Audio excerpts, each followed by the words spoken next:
Dengan adanya IGTC ini, Ingenio Indonesia ingin memperkenalkan diri ke teman-teman dan ingin juga menunjukkan gimana sih serunya belajar, serta membuktikan bahwa bersama Ingenio, it's not that hard, seriously. Dan pastinya untuk membantu teman-teman sejawat semuanya untuk tumbuh dan berkembang bersama Ingenio Indonesia. Pada IGTC kali ini, kita menghadirkan tutor-tutor Ingenio yang kece banget nih. Kita perkenalkan satu persatu ya. Di sini kita ada pemateri pada pagi hari ini nih. Ada Bidan Kotrunada. Halo Bidan Kotrunada. Yang kedua ada Bidan Tika. Halo Kak Tika. Halo, Assalamualaikum. Oke, dan saya sendiri Bidan Marlina sebagai MC pada pagi hari ini ya.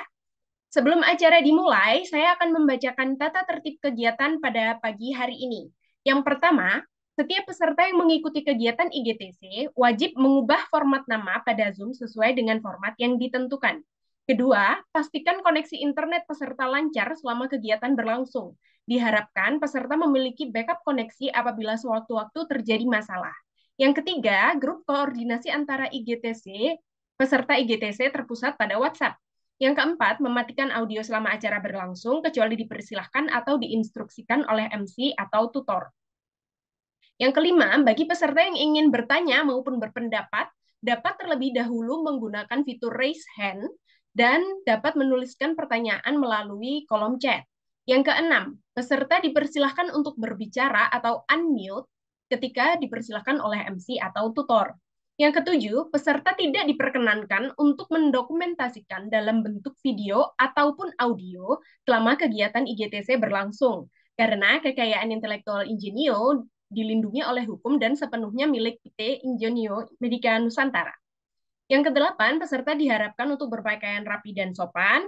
Yang kesembilan, peserta diharapkan mengikuti sesi foto bersama sebelum materi dimulai. Yang kesepuluh, peserta diharapkan dapat mengikuti dan berpartisipasi aktif dalam seluruh rangkaian kegiatan IGTC. Oke, supaya acara kita berjalan dengan hikmat, ini kita tadi kan udah berdoa. Nah, sekarang kita foto-foto dulu ya. Kita foto bersama dulu supaya ada kenangan nih kalau kita pernah ketemu satu forum. Boleh dong kita on cam dulu, teman-teman. Yuk, kita on cam dulu yuk. Oke.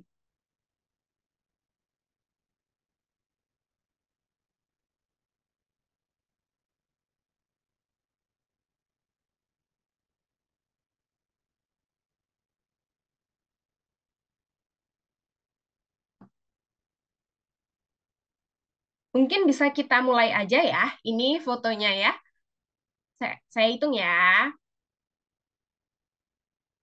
Senyum dulu, kita senyum dulu ya. Kita senyum dulu. Oke.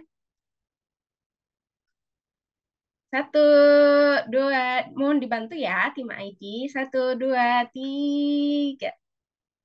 Oke. Sekali lagi mungkin ya yang kita bisa gaya. Kayaknya gaya apa nih ya? Gaya, bentar, bentar, bentar. Kita kayak gini aja deh ya, aman ya. Kita kayak gitu ya. Ya, satu, dua, tiga. Oke. Sip. Oke, teman-teman, kita lanjutkan dulu ya. Kita kembali. Ini kita ada namanya IGTC Challenge ya buat teman-teman. Ada em, hadiah nih nanti untuk teman-teman yang mau men-share keseruan hari ini di media sosial. Jangan lupa untuk diupload ke stories Instagram ya keseruan hari ini dengan hashtagnya nanti IGTC Kebidanan. Jangan lupa untuk tag dan mention @ingenio Indonesia dan juga @kelas kebidanan. Nanti akan ada satu hadiah untuk peserta yang beruntung dapat merchandise nih dari Ingenio Indonesia. Oke. Tak kenal maka tak sayang, maka sebelum kita masuk ke sesi review materi nih, mari kita perkenalan dulu sama Ingenio. Apa sih Ingenio itu? Tunggu sebentar ya, kita kenalan dulu sama Ingenio. Oke, sudah kelihatan ya? Oke, jadi perkenalkan tadi sudah kenalan sama saya Marlina. bagian dari tim kebidanan, tim kelas kebidanan Ingenio Indonesia. Di sini mau memperkenalkan nih ke teman-teman Ingenio Indonesia itu apa sih ya. Jadi di sini Ingenio Indonesia itu merupakan, oke, sebentar, lembaga bimbingan belajar yang di bidang kesehatan yang berfokus pada layanan pendidikan kedokteran dan juga ilmu kesehatan. Dengan berbadan hukum berdasarkan keputusan Kemenkumham, menjadikan peserta didiknya sebagai seorang tenaga medis yang profesional, berhati nurani, dan juga berproses menjadi tangguh. Oke. Komitmen kami adalah menjaga nadi untuk terus berdenyut dalam sinergi pendidikan kedokteran dan juga ilmu kesehatan di Indonesia dalam rangka meningkatkan pelayanan kesehatan dengan memperhatikan etika dan juga keilmuan. Ini adalah kami menerapkan ISO 21001, yaitu lembaga bimbingan tenaga medis pertama di Indonesia yang juga menjaga mutunya. Untuk visi kita adalah untuk menjadi bimbingan belajar bagi mahasiswa dan tenaga kesehatan yang profesional, inklusif, dan unggul untuk mewujudkan Indonesia sehat. Sementara misi kita ada beberapa nih. Yang pertama, memberikan layanan pendidikan kesehatan yang relevan. Yang kedua, mengajar dan mendidik berdasarkan keilmuan kesehatan terkini melalui pola pikir dan landasan teori yang kuat. Dan yang ketiga, memperluas jangkauan dan menyediakan layanan pendukung pendidikan formal untuk mahasiswa dan tenaga kesehatan Indonesia.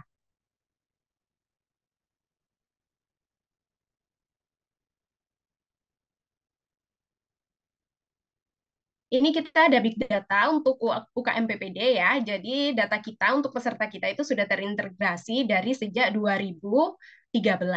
Dengan total peserta di seluruh program itu lebih dari 34.000 peserta sampai saat ini.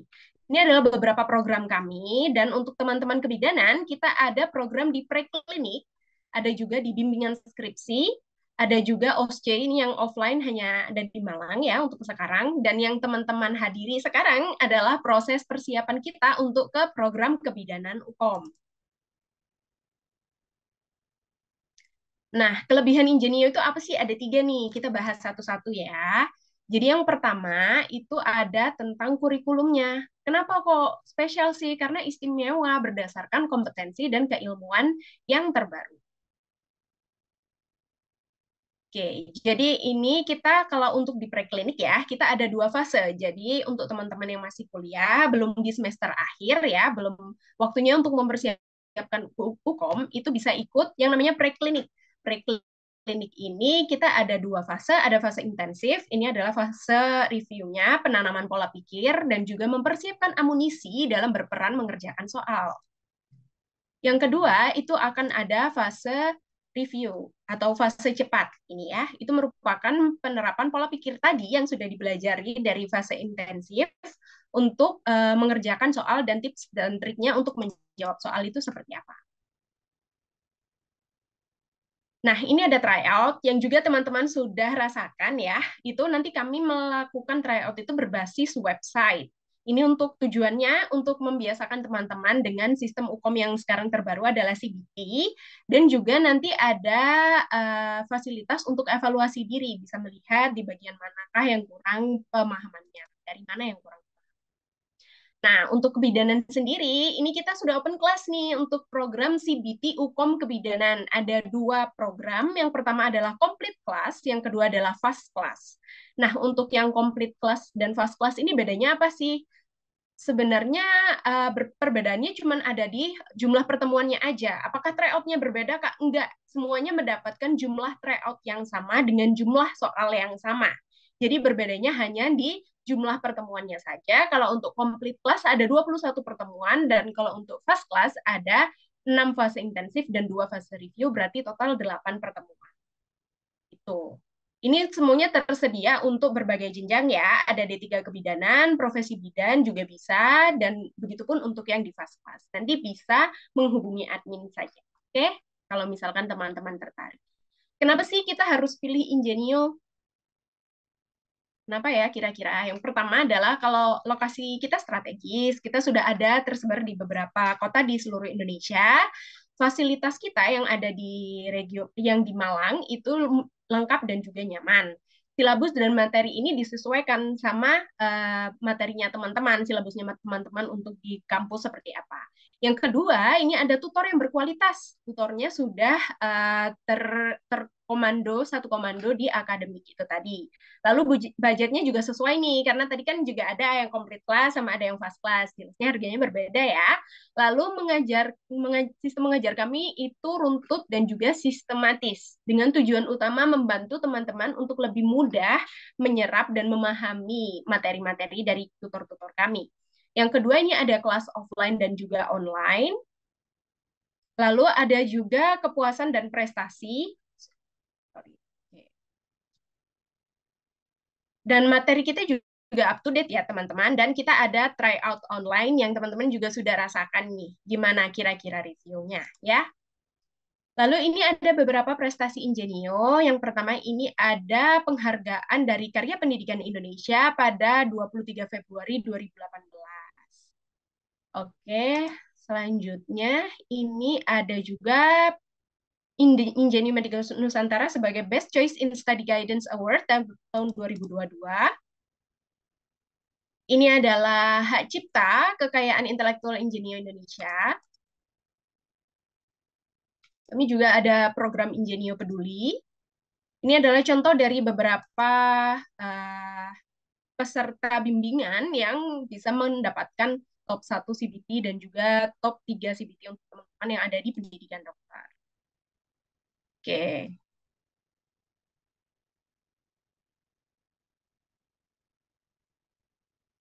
Banyak ya teman-teman nih bisa kita lihat ada di Surabaya, Palangkaraya. Jadi teman-teman kalau misalkan punya teman yang ada di Sumatera, misalkan kenal dari acara gitu, boleh tuh dikasih tahu, ini ada loh bimbingan untuk UKOM supaya kita nggak panik gitu. Nggak apa-apa, tetap bisa kita jangkau secara online ya. Lalu ini ada untuk pesertanya, ini untuk hasilnya di UKM PPD, ini adalah kami di kebidanan ya dari 2021 Mei 2021 Agustus 2022 itu kita peserta bimbingan kami lulus 100% semua. Dilanjutkan dengan tahun 2023 kemarin periode Juli dan juga Agustus itu peserta kami 100% lulus. Oke, ini gimana bentukannya kalau kelas Ingenio online? Bentukannya adalah seperti ini ya, teman-teman. Via Zoom. Juga ada kelas offline-nya. Kalau misalkan teman-teman nih, misalkan mau ketemu apa ngumpulin teman-temannya di Malang, terus mau Kak kita mau kelas offline, bisa kita obrolkan nanti ya. Ini adalah testimoni dari teman-teman di Poltekkes Malang kemarin yang ikut di batch sebelumnya.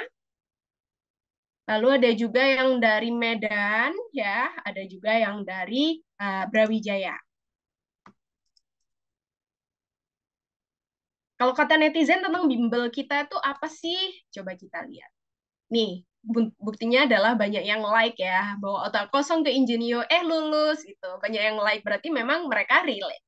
Oke, kalau bingung belajar di mana dan otak kosong melompong ke Ingenio aja sih. Sini-sini kita bantu untuk teman-teman kebidanan juga. Tutor-tutor kami ini sangat menyusun materinya sangat runtut dan juga sangat mudah untuk teman-teman pahami nantinya. Oke, ini adalah beberapa testimoni lainnya yang ada di media sosial ya. Boleh tuh teman-teman kepo-kepo. Ada di Instagramnya Ingenio Indonesia, ada juga di Instagramnya kelas kebidanan. Kalau kepo-kepo tuh kelas sebelumnya itu seperti apa sih Kak? Boleh buka di kelas kebidanan ya. Bisa dicek highlightnya. Oke, ini adalah untuk kontak kami. Bisa kontak ke admin, bisa juga ada di Line dan juga ada di Instagram. Kalau misalkan teman-teman nanti mau tanya-tanya lebih lanjut, bisa kontak. Oke, terima kasih. Mungkin selanjutnya bisa dilanjutkan dengan kita nonton ada video nih dari kami untuk teman-teman. Silahkan.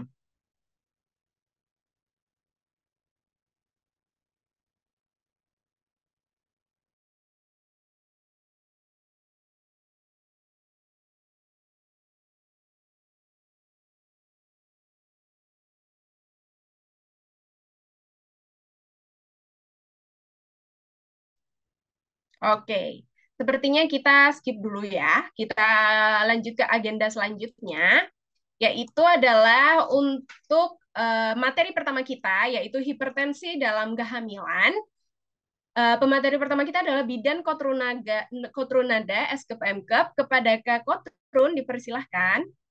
Terima kasih Kak Marlina atas kesempatannya. Halo Ya, teman-teman semuanya, perkenalkan namanya panjang ya, Katruna Danagia Kusmita, tapi bisa dipanggil nama depannya aja Katrun ya. Jadi eh, aku adalah salah satu tutor kebidanan yang hari ini akan mengajak teman-teman untuk berdiskusi. Mungkin eh, ini sebuah kesempatan ya buat Alivia, Tri, karena ini ada free class, terus rasanya kayak private class. Jadi kita bisa diskusi dengan intens di sini. Mungkin nanti bisa dibantu sambil on mic ya. Jadi biar aku bisa memahami gimana sih pemahaman kita untuk atau persiapan kita menghadapi UKOM nantinya. Sebelum masuk ke materi, mungkin boleh aku menyapa Alivia dulu. Apakah bisa on mic? Bisa, Kak. Oke. Nah, Alivia ini asalnya dari mana? Saya dari Jogja, Kak. Oke, kampus apa itu? Dari Poltekkes Permata Indonesia. Oke, Poltekkes Permata Indonesia. Sudah tahu jadwal UKOM-nya kapan? Belum tahu, Kak. Oke, berarti ini semester berapa? Sekarang semester 5. Semester 5. D3 atau profesi? D3, Kak.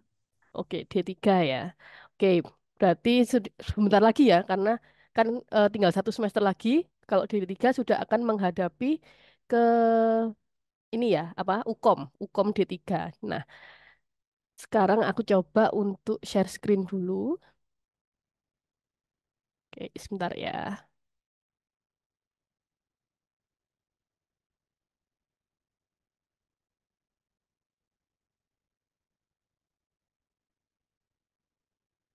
Oke.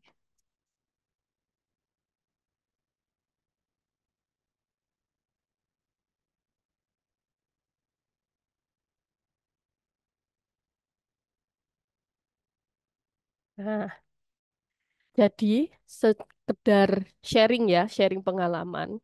Waktu aku ikut UKOM, salah satu materi yang setiap nomor atau setiap berapa detik sekali itu muncul adalah hipertensi dalam kehamilan.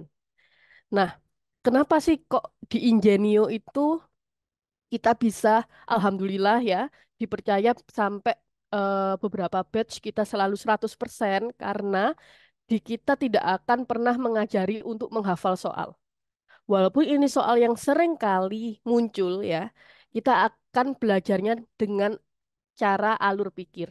Jadi kalau pakai alur pikir, soalnya mau diubah-ubah nih ya, nantinya pasti kan tim reviewer soal itu akan mengubah-ubah soalnya. Nah, dengan alur pikir kita yang matang, itu akan membantu kita untuk menghadapi, oh ini nanti kalau misalnya kayak gini alurnya, berarti poinnya yang ini. Nah, kita ambil kata kuncinya. Jadi bukan menghafal soal. Kalau menghafal soal, tentunya tidak ada yang bisa paham ya atau cuman tahu topiknya aja kita. Karena yang paling penting itu bagaimana kita memahami. Jadi bukan apa yang kita hafal, tapi bagaimana kita memahami materi yang akan keluar di UKOM nantinya. Jadi kita nggak ada tuh yang namanya deg-degan karena kita sudah pede karena alur pikirnya sudah mateng. Jadi mau soalnya ganti kita nggak akan panik. Oke, jadi bisa sambil diskusi ya ini nanti sama Alivia. Oke. Nah, di hipertensi dalam kehamilan. Oke, kalau yang Alivia pahami, standar dari dikatakan tekanan darah tinggi itu mulainya dari berapa sih tekanan darahnya?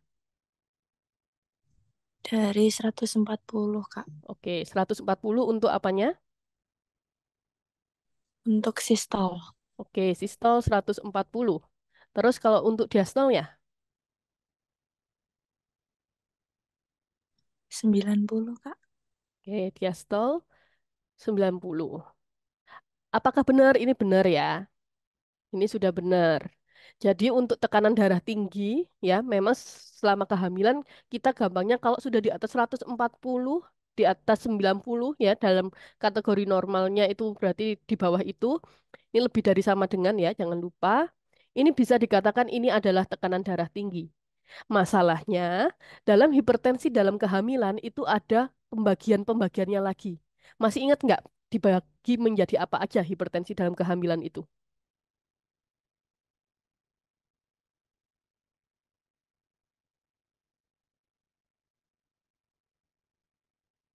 Gimana? Alivia ingat dibagi jadi berapa?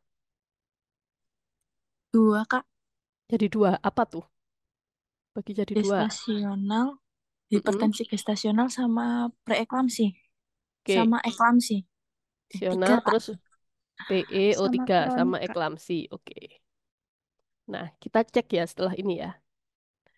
Yang perlu kita ingat ya, perlu diingat, sekarang ditempelkan kalau misalnya kita dihadapkan, oh nanti ada keluar soal hipertensi dalam kehamilan. Apa yang harus dilakukan? Yang di-recall adalah, ingat, kategorinya dibagi menjadi dua, yaitu onsetnya dan juga ada tidaknya protein urin. Hipertensi kehamilan itu bisa dibagi dua, jadi onsetnya ini bagi dua. Yang pertama apa? Kurang dari berapa minggu? Masih ingat nggak? 20 minggu. Betul, kurang dari 20 minggu. Dan juga lebih dari 20 minggu. Nah, ini pertama dulu. Jadi, oh kalau ketemu soal kita cari tuh kata kuncinya. Dia lebih dari 20 minggu atau kurang dari 20 minggu. Kalau dia kurang dari 20 minggu, dia dibedakan menjadi apa?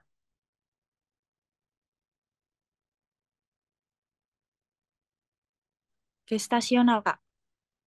Nah, kalau kurang dari 20 minggu, itu masuknya adalah Kronik. hipertensi kronis. Betul, 100 ya, hipertensi kronis. Kalau lebih dari 20 minggu, baru masuk ke Gestasional. gestasional. Betul, ya. Jadi ini, yang pertama, dari onsetnya dulu, kita lihat. Kalau kurang dari 20 minggu, dia eh, hipertensi kronis. Kalau lebih dari 20 minggu itu baru karena kehamilan hipertensinya. Terus baru dibedakan ada tidaknya protein urin. Kalau kurang dari 20 minggu, ini hipertensi kronis ada protein urin atau enggak?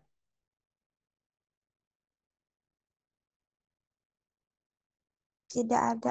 Tidak ada ya, tanpa protein urin. Tak kasih negatif gini. Kalau yang ada protein urin namanya apa? Preeklamsi. Preeklamsi. Preeklamsi. Itu dia tepatnya di mana? Di lebih dari Lebih dari 20 minggu. 20 minggu. Ini PE.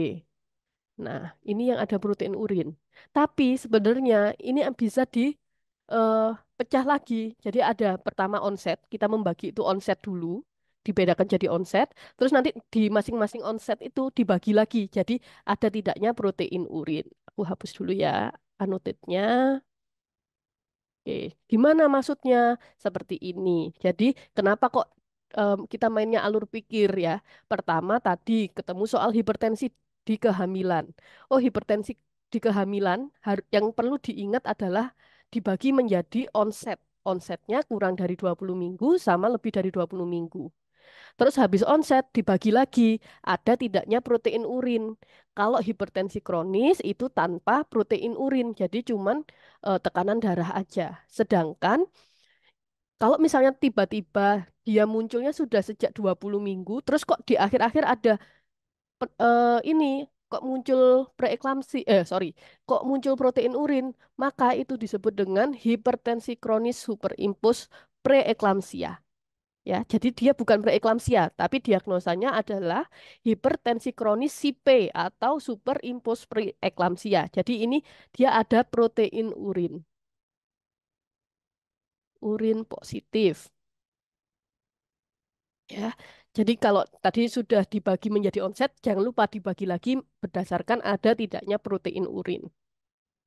Terus kita geser. Kalau misalnya, oh ini di soal munculnya 20 minggu. Kita cari yang berikutnya. Kita cari ada tidaknya protein urin. Kalau hipertensi gestasional ada protein urin atau enggak? Tidak ada. Ini negatif, betul. Terus kalau yang ada protein urin dibagi menjadi dua, ya kan? Ini ada protein urin. Tinggal disertai kejang atau tidak. Kalau disertai kejang nanti eklamsi. Kalau tidak ada kejangnya berarti dia preeklamsi. Nah, preeklamsi ini dibagi dua ya. Dibagi dua yaitu preeklamsi saja. Ada preeklamsi ringan sekarang istilahnya.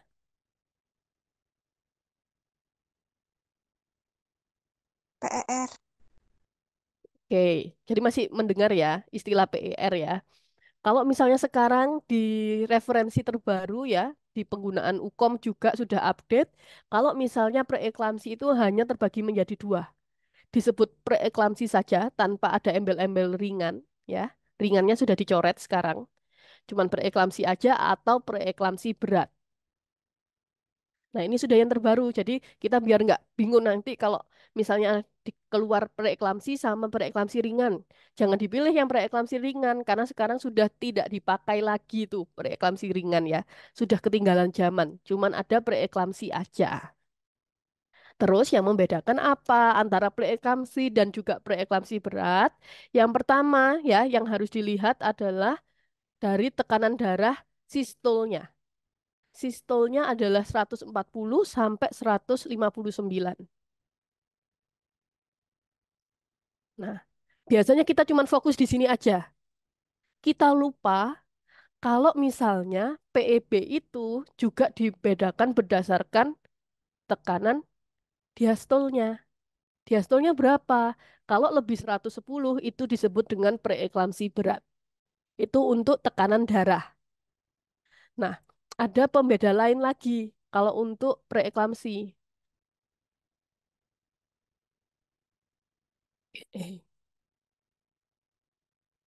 Yaitu apa? Kalau misalnya preeklamsi, tadi kan dia protein urinnya positif, ya protein urin positif. Terus atau, jadi atau ini boleh terpenuhi, boleh tidak. Nah, kalau misalnya ditemukan ada tanpa protein urin, tapi dia ada nyeri kepala, nyeri ulu hati, atau keadaan-keadaan yang ada di kegawatan maternal dan fetal ini, dia akan tergolong menjadi preeklamsi dengan preeklamsi berat.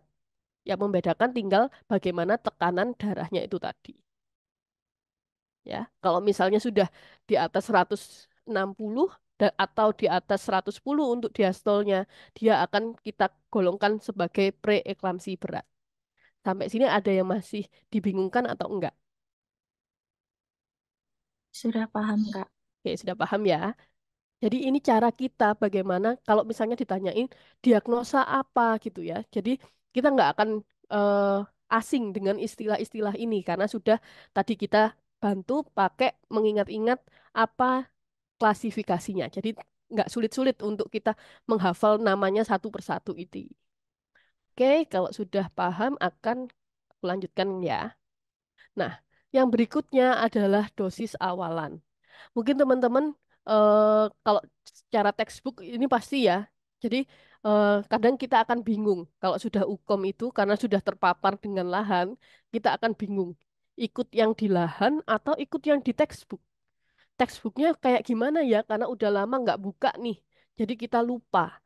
Nah, yang sekarang dianut ya, sekarang dianut di Indonesia itu adalah MGSO 4 40%.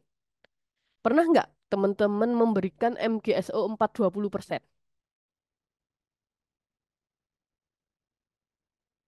Belum, Kak.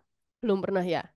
Oke, berarti semuanya masih 40% aman ya. Tapi kok misalnya ada oh ini 20% gimana? Nggak masalah, hafalin satu aja ya. Obat dosis awalannya ini hafalin yang 40% aja. Yang 20% jangan nambah-nambah pikiran. Nanti tinggal, oh 20% berarti kali dua aja, kayak gitu ya. Atau 40% ini kali dua gitu, biar dapatnya sesuai dengan ini. Nah, dosis awalan itu berarti dosis yang diberikan pas kapan?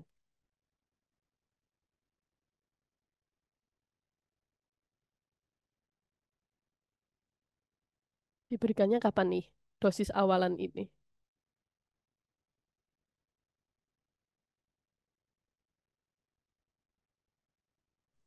pada saat preeklamsi, Kak. Preeklamsi atau preeklamsi berat. Nah,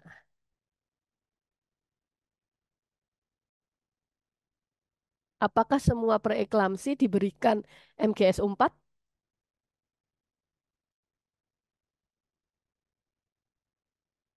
Iya, Kak. Ya, oke. Kita bisa sambil recall lagi ya. Ternyata MGSO 4 itu syarat pemberiannya adalah untuk yang PEB saja. Jadi preeklamsi ini guidelines-nya tidak diberikan MGSO 4. Karena MGSO 4 ini kan tujuannya untuk mencegah kejang.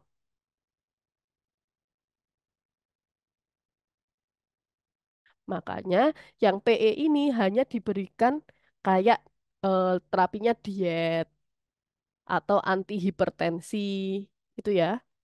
Itu eh, PE.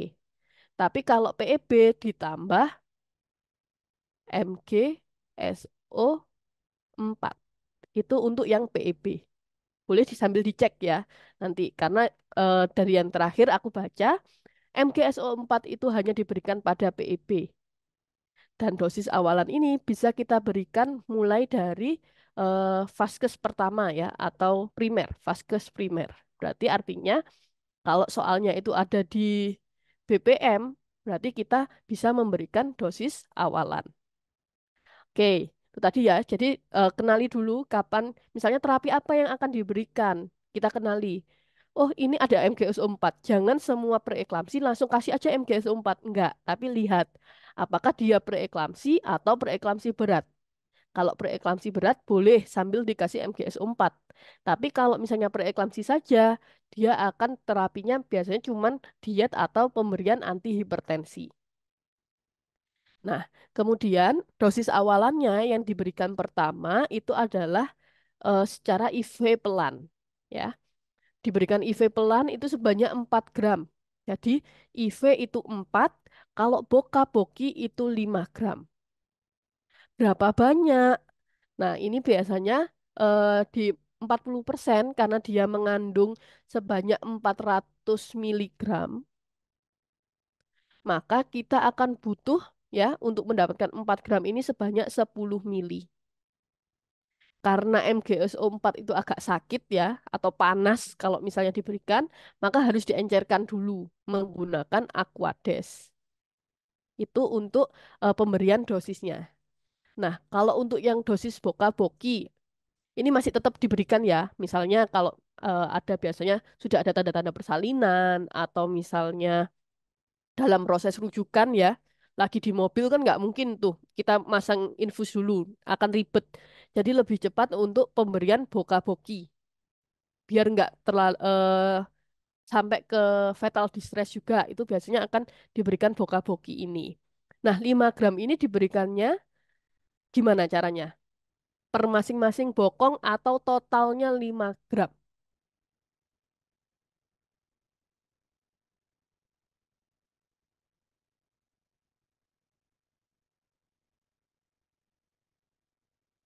Gimana kita memberikan MGSO 4 yang boka-boki ini?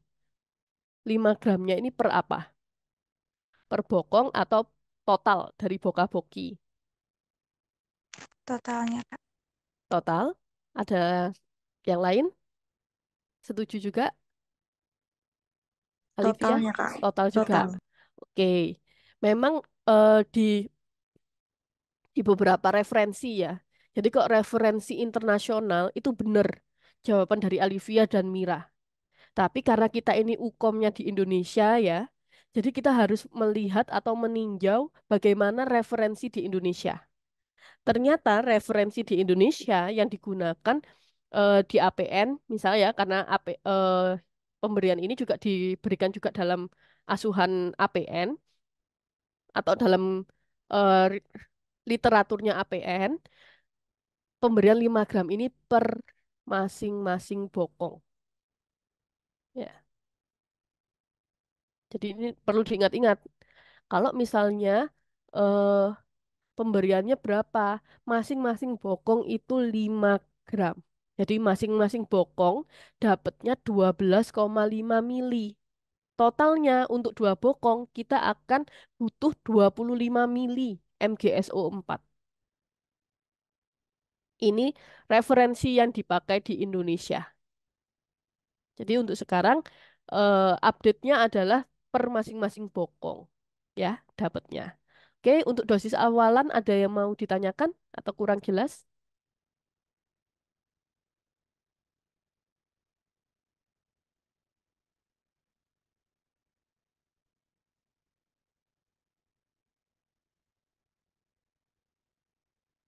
Oke, aman ya. Lanjutkan ke dosis rumatan ya. Nah, dosis rumatan ini biasanya diberikannya di mana tempatnya?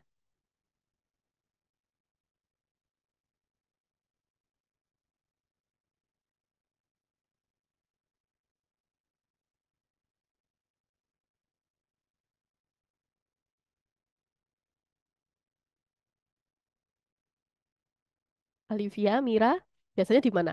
Kalau memberikan dosis rumatan MgSO4.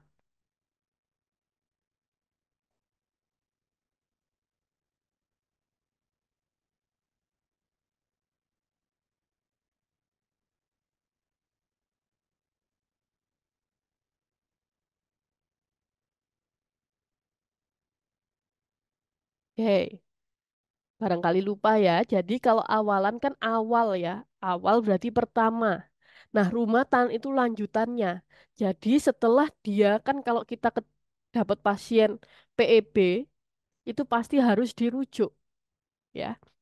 Nah, pemberian rumatan ini dilakukannya adalah di vaskes lanjutan ya, yaitu di RS. Nah, kita berikan dosis rumatan ini di RS. Berapa banyak? Ya 6 gram ya, sama tetap pakai 40%. Kalau yang di referensinya yang di Indonesia, dia disamakan ya, sama-sama 40%. Kecuali kalau yang 20% itu hanya menyesuaikan ketersediaan aja. Tapi untuk rumusnya tetap menggunakan 40%. Terus ini nanti kalau rumatan, kuncinya apa? Kalau rumatan itu dilarutkan dalam RL. Jadi kalau ditanya, ini ada pasien PEB nih, sudah dirujuk di rumah sakit, dapatnya MgSO4 yang gimana? Cari aja, cari yang dia dilarutkan dengan RL ya. Jadi dia diinfus ini. Dilarutkan dalam RL, diberikan selama 6 jam sampai dengan selesai melahirkan. Oke, terus ya kalau pasti soalnya keluarnya 40%. Kalau ternyata muncullah jebakan, kita ditanyanya 20%, terus gimana caranya? Kira-kira caranya gimana kalau misalnya kita ditanya 20%? Ternyata ketersediaannya cuma 20%. Dosisnya gimana dong yang boleh kita berikan?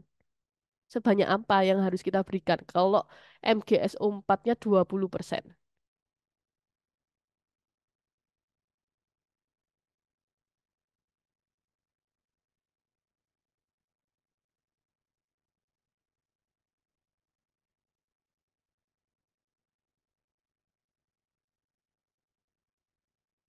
Oke, bisa sambil dibuka bukunya ya, buka buku catatannya, diingat-ingat ini prinsipnya. Kalau misalnya ketersediaan. Jadi, kalau misalnya persentase, ini urusannya nanti sama milinya ya. Yang berubah itu hanya milinya. Dosis 4 gramnya, gramnya ini tidak akan berubah. Jadi kita tetap butuh 4 gram untuk IV pelan, kita tetap butuh 5 gram untuk boka-boki. Jadi kalau ketersediaannya 20%, kan kalau 40% tadi 400 miligram. Nah, ini kan cuman 200 miligram berarti. Nah, untuk mendapatkan biar sama kayak 40%, biar sama 4 gramnya ini, maka kalau 40%-nya 10 mili, berarti kita butuh kalikan 2. Jadi 10 mili 40%, 10%, maka ini kalikan 2 untuk dapat 20 mili, 20%. Nah, ini kan kali 2 akan jadi 4 ya. 4 gram MgSO4. Gini. Oke ya, jadi hafalkan aja satu dan ingat prinsipnya kalau 20% kalikan milinya jadi 2. Bukan gramnya ya yang dikali 2, tapi milinya yang dikalikan 2. Gramnya tetap di 4 gram atau 5 gram. Oke, untuk perhitungan dosis aman, ada yang mau ditanyakan?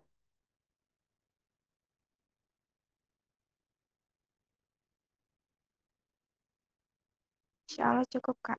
Oke, aku lanjutkan ya. Nah, sekarang kita coba. Tadi kita sudah belajar teorinya. Nah, ini kita akan aplikasikan. Silahkan, aku kasih waktu. Di sini ada Alivia, Mira ya. Bisa membaca soal ini selama 1 menit. Terus jawabannya boleh dituliskan di kolom chat deh. Jawabannya apa?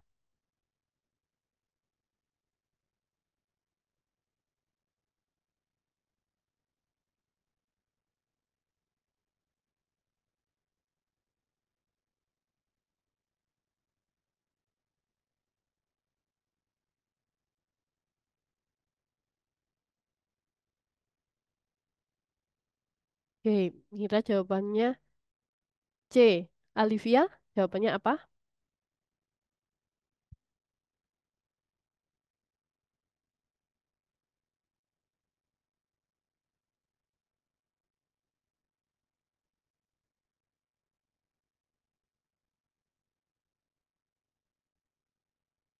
Oke, Alivia D. Nah, akan muncullah ini perdebatan ya. Oke, caranya gimana sih kalau kita menemukan soal ini ya? Kita boleh tuh. Kan waktunya biasanya singkat ya. Jadi kita dihadapkan oleh banyak soal, tapi waktunya itu kadang nggak sampai 1 menit. Kita harus bisa menyelesaikan soal ini. Kalau ketemu soalnya, carilah pertanyaannya dulu. Apakah diagnosa ya? Apa diagnosa yang paling tepat? Oh, kita harus mendiagnosa. Ingat tadi kalau diagnosa berarti kita harus cari dulu ya. Kalau di langkah Varney kan kita harus lihat subjektifnya apa, objektifnya apa. Nah, kita langsung screening. Kita cari kata kuncinya. Oke, kata kunci data subjektifnya apa di sini? Yang dikenali oleh Alivia dan Mira.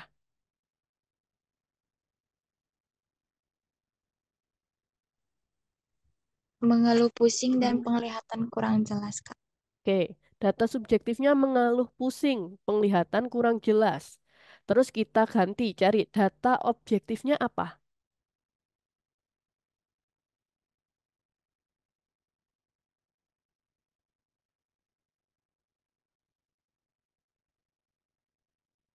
Usia kehamilannya lebih dari 20 minggu, terus Oke, tekanan darahnya dilihat dari hmm, diastol, terus mm, ada tampak udim pada ekstremitas bawah, oke, pemeriksaan penunjangnya protein 2. oke, protein 2.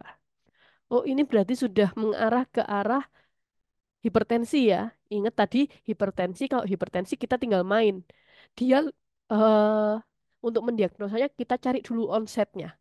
Dia onsetnya lebih dari 20 minggu atau kurang dari 20 minggu? Lebih dari, Kak.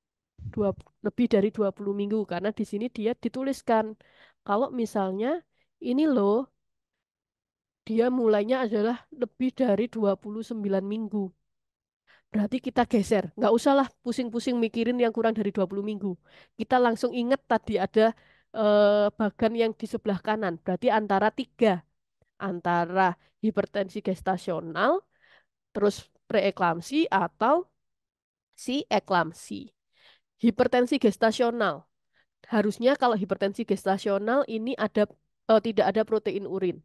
Tapi di sini ada protein urin, berarti dia bukan hipertensi gestasional. Hipertensi gestasional kita coret ya. Hipertensi gestasional kita coret. Ini hipertensi kronis juga kita coret karena tadi dia kurang dari 20 minggu. Oke, terus kita lanjutkan. Berarti tinggal bagian yang geser lagi. Preeklamsi. Preeklamsi ada protein urin. Benar ya berarti ya? Ada protein urin. Terus apakah dia sampai ada kejang di sini? Tidak ada, Kak. Tidak ada, berarti eklamsi langsung kita coret. Oh, berarti kita harus membedakan. Ini antara preeklamsi atau preeklamsi berat. Nah, bedanya apa tadi antara PE dan PEB? Di bagian diastol lebih dari 110. Diastolnya lebih dari sama dengan 110. Sistolnya berapa? Lebih dari berapa? Perbedaannya? Batas atasnya tuh, yang sistolnya 160, Kak. 160. Kita tinggal cek di soal ini. Sistolnya berapa dia? 150. Oh, di bawah 160 nih. Berarti sistolnya aman. Masih ke arah PE ya. Terus diastolnya. Loh, kok diastolnya 110? Kan tadi PEB itu ya, dia PEB itu diastolnya lebih dari sama dengan 110. Makanya yang benar di sini jawabannya adalah C. Karena di diastol ya. Jadi kita lihat di dua ini, di sistol dan diastol jangan dilupakan. Jangan cuma mengingat sistolnya aja, diastol dilupakan, atau jangan sebaliknya ya. Diastolnya aja yang diingat, sistolnya nggak diingat. Jadi ini sepasang nih. Dia selalu berdampingan, nggak bakalan terpisah sendiri-sendiri. Jadi kita cek mana yang terpenuhi lebih dahulu.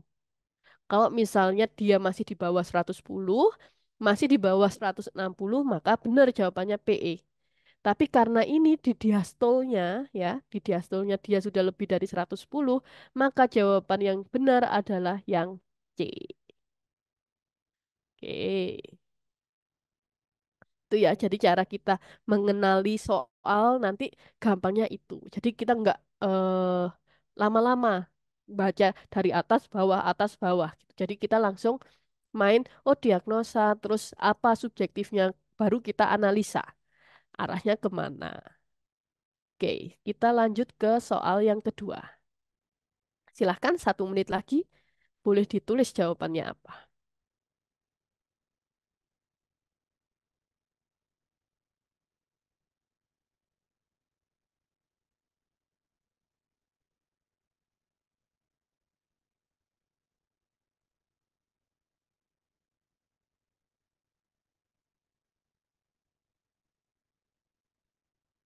Oke, Alivia B. Mira sudah menemukan jawabannya?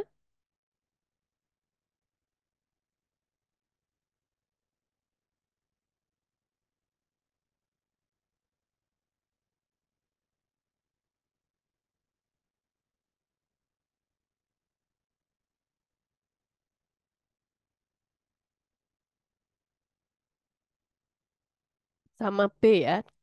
Oke, kita ingat harus dibiasakan ya. Dengan banyak latihan nanti kita akan terbiasa.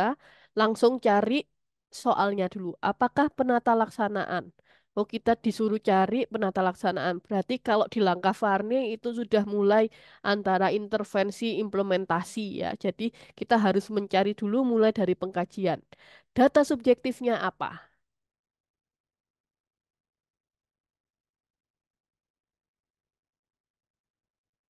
Data subjektif dari soal ini apa? Mengeluh mulas, nyeri kepala Hmm, hebat, nyeri epigastrium, dan oke. pandangan mata kabur. Hebatnya di epigastrium, pandangan mata kabur. Oke, data objektifnya. Tekanan darah 160 per Hmm, 110, oke, sama udem pada ekstremitas bawah. Protein urin plus oke. 2. Dem, protein urin. Oke, Kalau misalnya mau tahu penata laksanaan, kita kan harus bisa mendiagnosa. Diagnosanya apa nih? PEB. PEB. Kenapa kok PEB? Karena tekanan darahnya 160 per 110. Oke. Terus sekarang usianya berapa? Usia kehamilannya lebih dari 30. Lebih Lebih dari dari dua dua puluh puluh minggu. ya. Jadi dia sudah 32 minggu. Makanya diagnosanya di PEB. Jadi jangan lupa untuk dicek juga usia kehamilannya. Nah, terus tata laksana PEB tadi adalah apa yang paling tepat?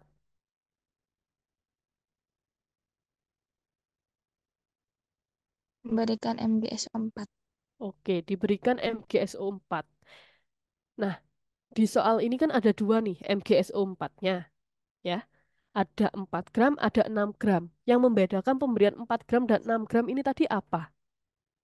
Di Paskes yang memberikan. Oke, di vaskesnya. Vaskesnya ini di mana? Ini di puskesmas. Betul, ini di puskesmas.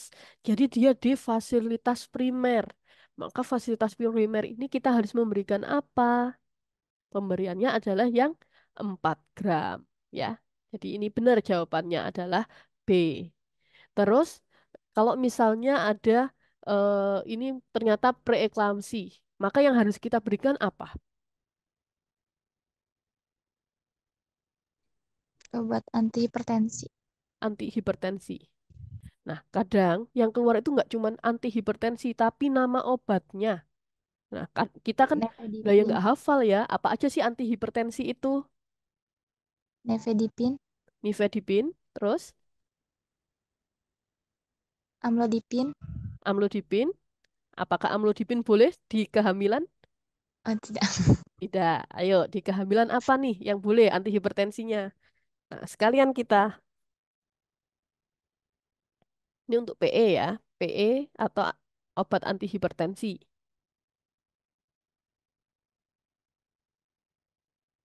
Ini kita hapus PE-nya. Apa? Si kehamilan.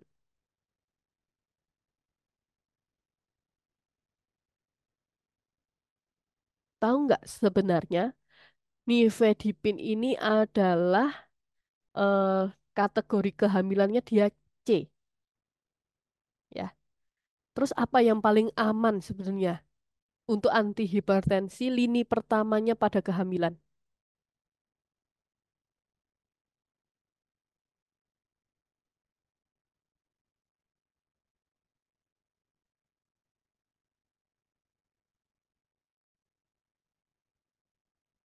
Jadi ada 3 obat ya yang digunakan sebagai antihipertensi dalam kehamilan. Yang pertama nifedipin, yang kedua adalah labetalol, yang ketiga adalah metildopa. Jawaban di ujian kompetensi pasti semuanya adalah benar ya. Tinggal mana yang paling benar di antara yang benar itu. Nah, kita bisa pilih, kita lihat bagaimana perbedaannya.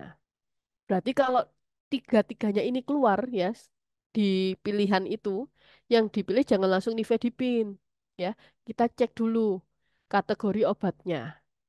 Labetalol ini kategori obat C, dia setara berarti sama nifedipin. Sedangkan metildopa kategorinya adalah B. Jadi lini pertamanya ya, yang sering kali kita kelupaan. Lini pertamanya obat antihipertensi dalam kehamilan itu yang benar adalah metildopa. Ingat, kalau misalnya ujian kompetensi kita belajarnya adalah apa yang paling benar ya, bukan apa yang biasa kita berikan, tapi apa yang tepat di antara yang benar itu. Jadi pilihannya adalah metildopa. Kecuali kalau nggak ada opsi metildopa seperti yang di sini ya, adanya nifedipin, boleh dipilih nifedipin atau labetalol. Jadi ini adalah 3 obat ya yang bisa digunakan pada eh, kehamilan. Sebenarnya tidak hanya 3 ini. Tapi ada lagi ya jenis-jenis obat lain kalau misalnya di kategori anti hipertensi. Intinya apa? Kita harus menghindari pemilihan obat AC inhibitor.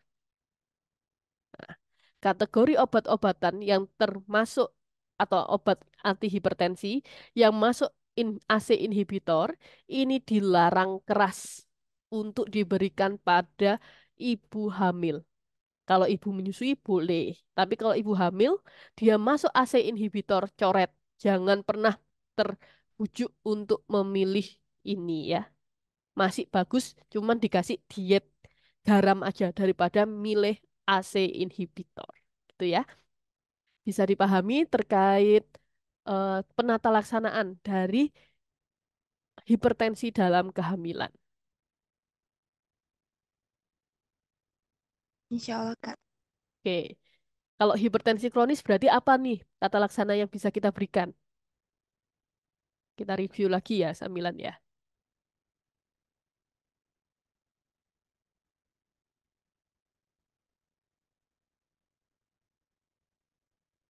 Jadi dia mengalami hipertensi sejak awal kehamilan, misal 10 minggu atau sebelum hamil sudah hipertensi.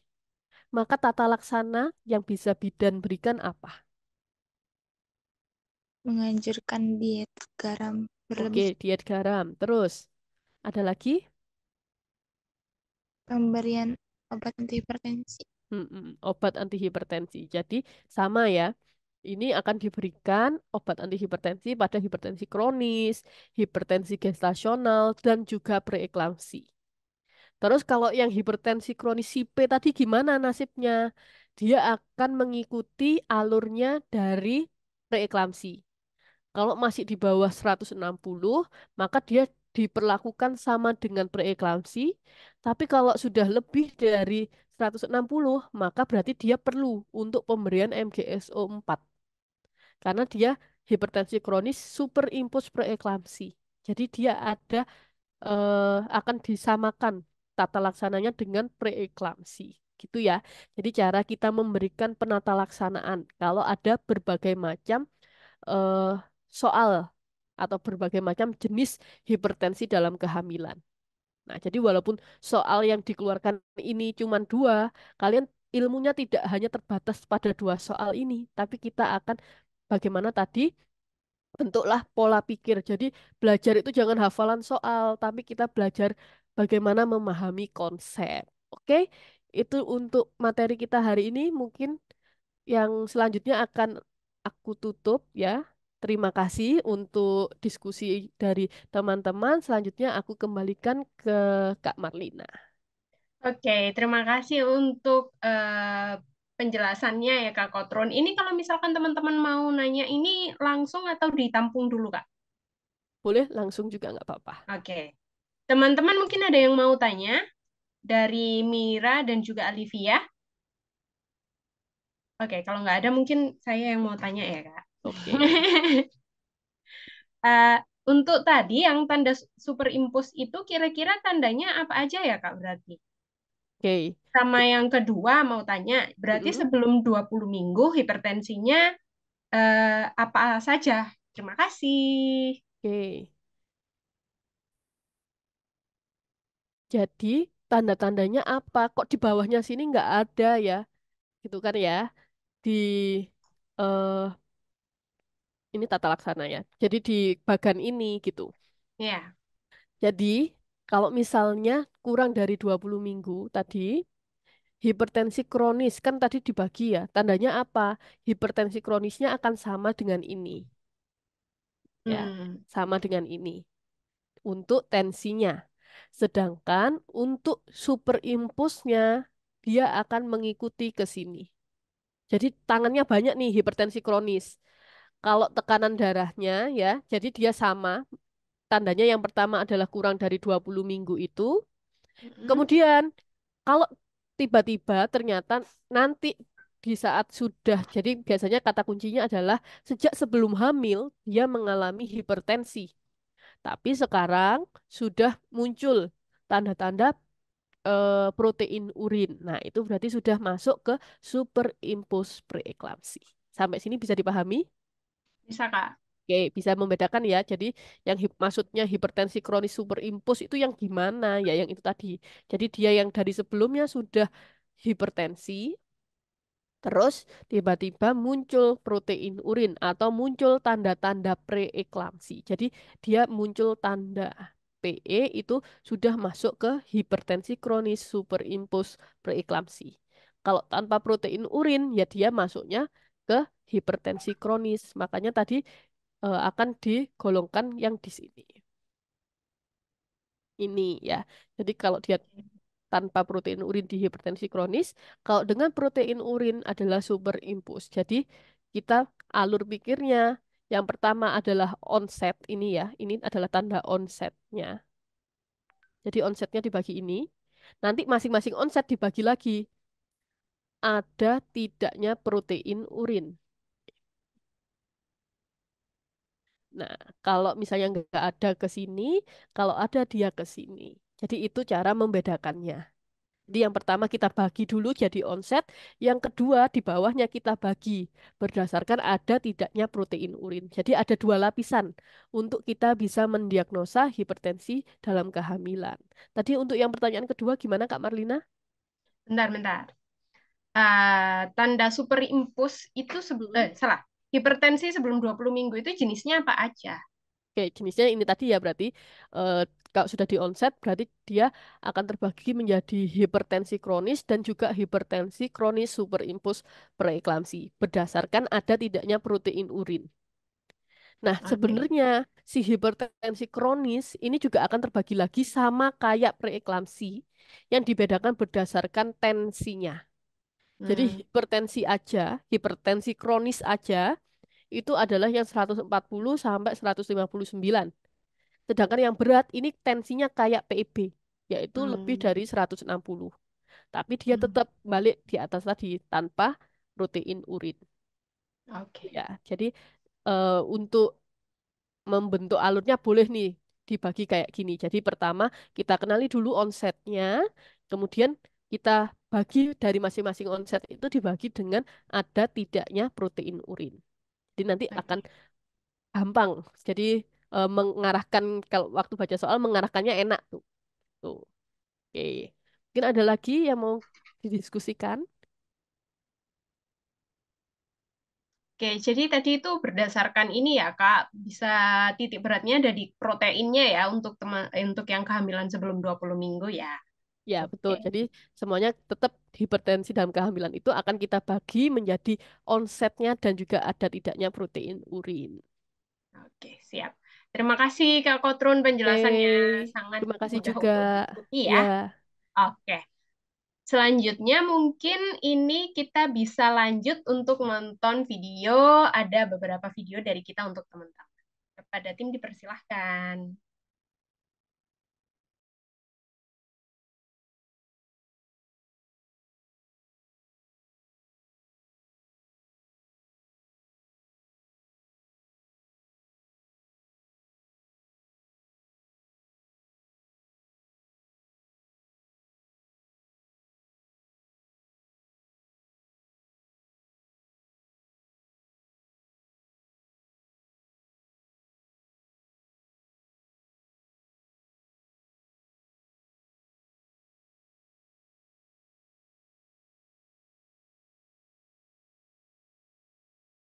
Pertemuan fase intensif dan 2 kali pertemuan fase review, kamu udah bisa loh bahas semua topik hukum dan juga berkesempatan mendapatkan 3 kali try out.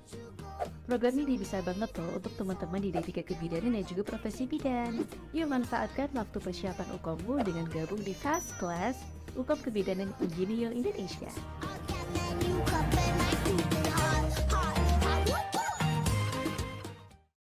UKOM udah mulai deket nih, tapi persiapan belajarnya mepet banget. Pengen belajar sama bimbel, tapi sayang juga karena biayanya lumayan.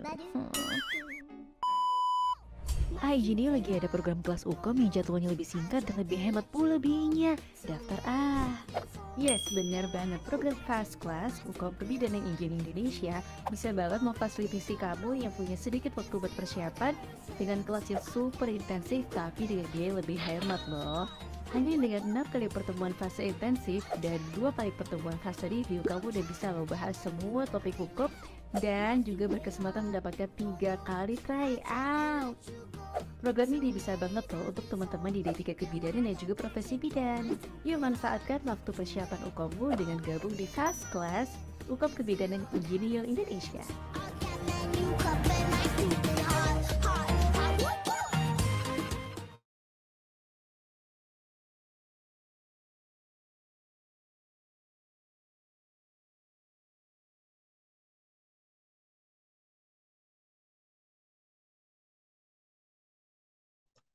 Oke, selanjutnya kita bisa lanjut ke materi yang kedua ya. Ini kita akan bertemu dengan Kak Tika, KNK Nur Ismatika, Eskep MKM, untuk membawakan materi bidan berwirausaha.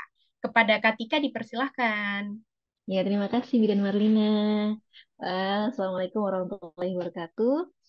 Selamat pagi teman-teman semua. Senang banget bisa ketemu teman-teman meskipun belum ada yang on cam nih kayaknya.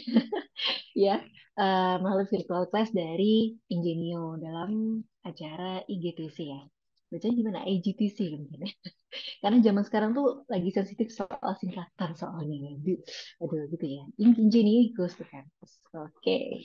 Nah, teman-teman, perkenalkan, saya Enka Nur Ismatika. Teman-teman bisa panggil Tika. Nah, tadi Mbak Kotrun nama depan, Kotrun. Kalau saya nama belakang, Tika ya. Jadi, teman-teman, saya backgroundnya bidan, salah satu tim pengajar juga di Kebidanan Ingenio bareng teman-teman, bareng Bidan Marlina, Bidan Kotrun juga gitu. Tapi kali ini, tadi kita udah ngobrolin soal hipertensi ya, soal topik terhangat atau terpanas ya, hot topics atau trending topicsnya kebidanan, apalagi dia bakalan sering muncul, kayaknya bukan sering deh, pasti muncul di UKOM gitu ya, soal hipertensi ini. Dan saatnya kita ngobrolin di luar kotak kebidanan ini, kita ngobrolin sedikit, sharing seru-seruan tentang bisnis gitu ya.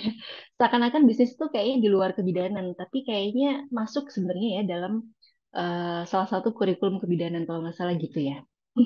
Jadi kita juga akan belajar sebenarnya di perkuliahan soal kewirausahaan gitu. Nah, aku izin share screen dulu sebentar.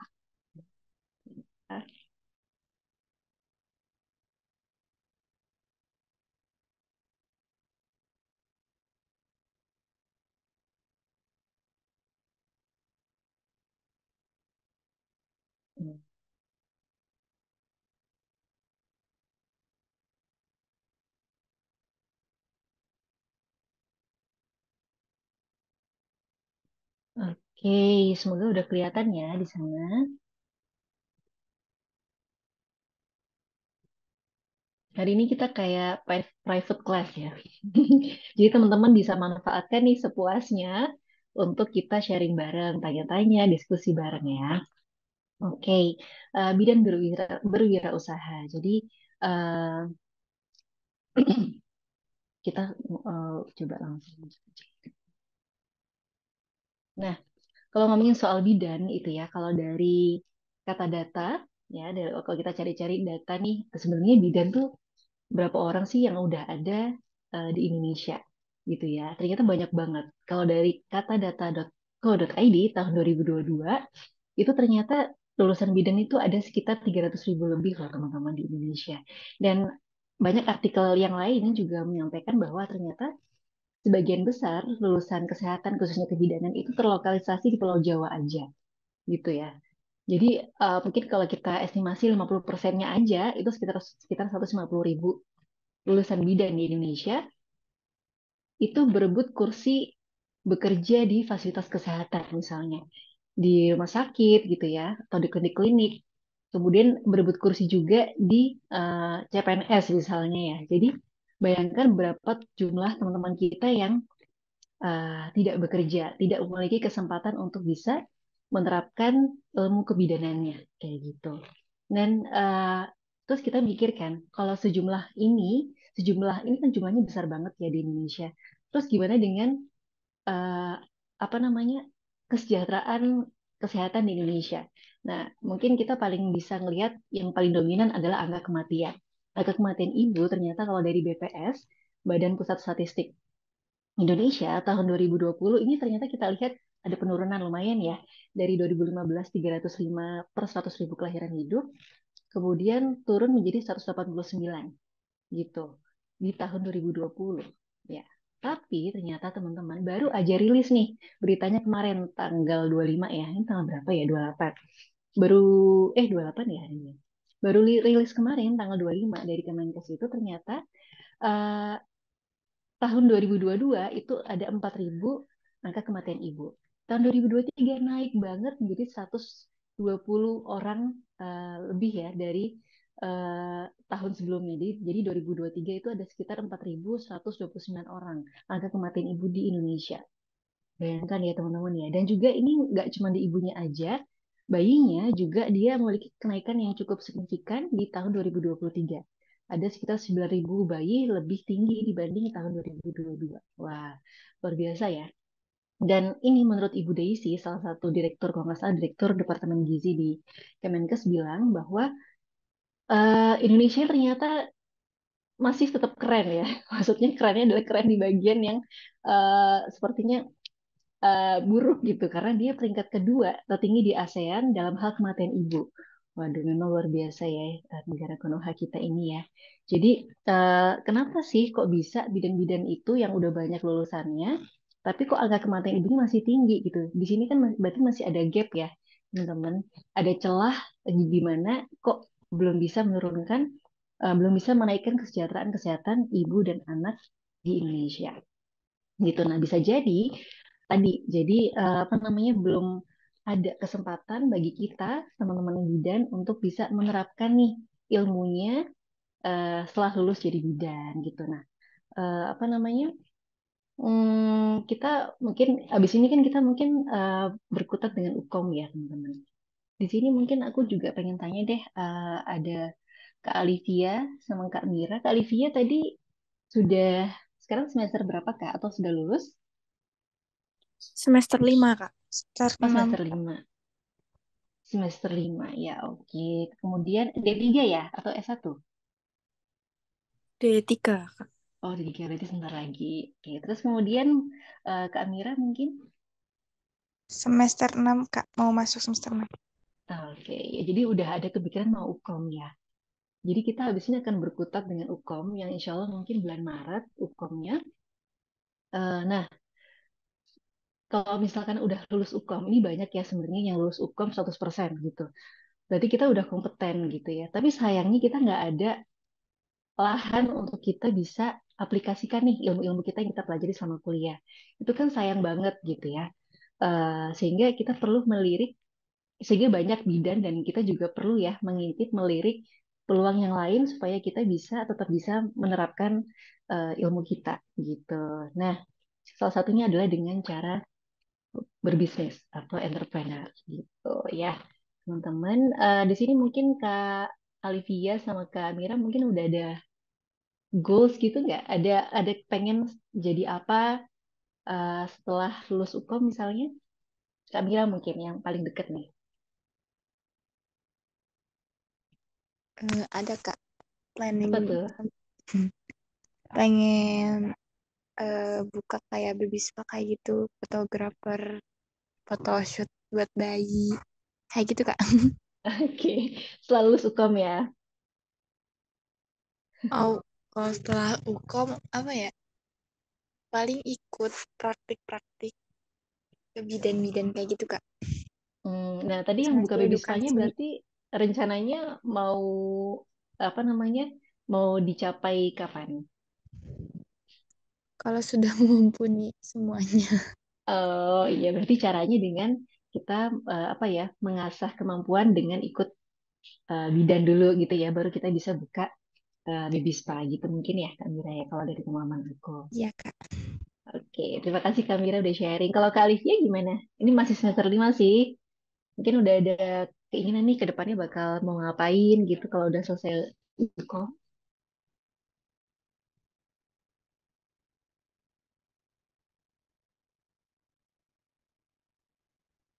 Kak Alivia mungkin ada yang mau sharing? Nah. Mungkin ikut praktek-praktek dulu sih, Kak. Cari pengalaman. Oke, jadi mencoba untuk mengasah lagi ya ilmunya selama di perkuliahan. Gitu. Oke, jadi kalau dilihat sih kayak Kamira udah ada melirik sedikit soal berbisnis ya. Nah, sekarang kita coba cek nih, apa sih bedanya antara pedagang sama pebisnis? Entrepreneur, entrepreneur di sini maksudnya pebisnis ya. Jadi pedagang itu serupa tapi tak sama ya teman-teman. Pedagang itu kalau kita lihat itu seperti mungkin kita lihatnya kayak penjual bakso, siomay gitu ya. Yang mereka itu punya produk dipromosiin dijual buat keuntungan pribadi. Udah gitu aja. Produk, promosi, jual, keuntungan pribadi selesai. Itu pedagang.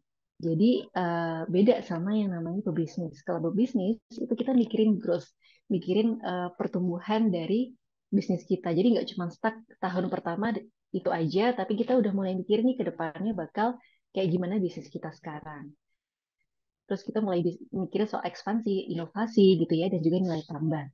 Misalnya kayak tukang bakso tadi, kita mungkin kita selama ini lihat uh, ada tukang bakso yang sukses gitu ya. Jadi misalkan dia udah jualan bertahun-tahun, si bapak ini sampai kadang bisa jadi sebuah nama bisnisnya gitu ya. Bisnis Pak siapa gitu. Itu bertahun-tahun jualan bakso terus gitu. Akhirnya setelah 10 tahun misalnya customer-nya udah mulai banyak, akhirnya mulai buka mulai hiring apa mulai rekrut karyawan gitu, kemudian buka yang lebih besar.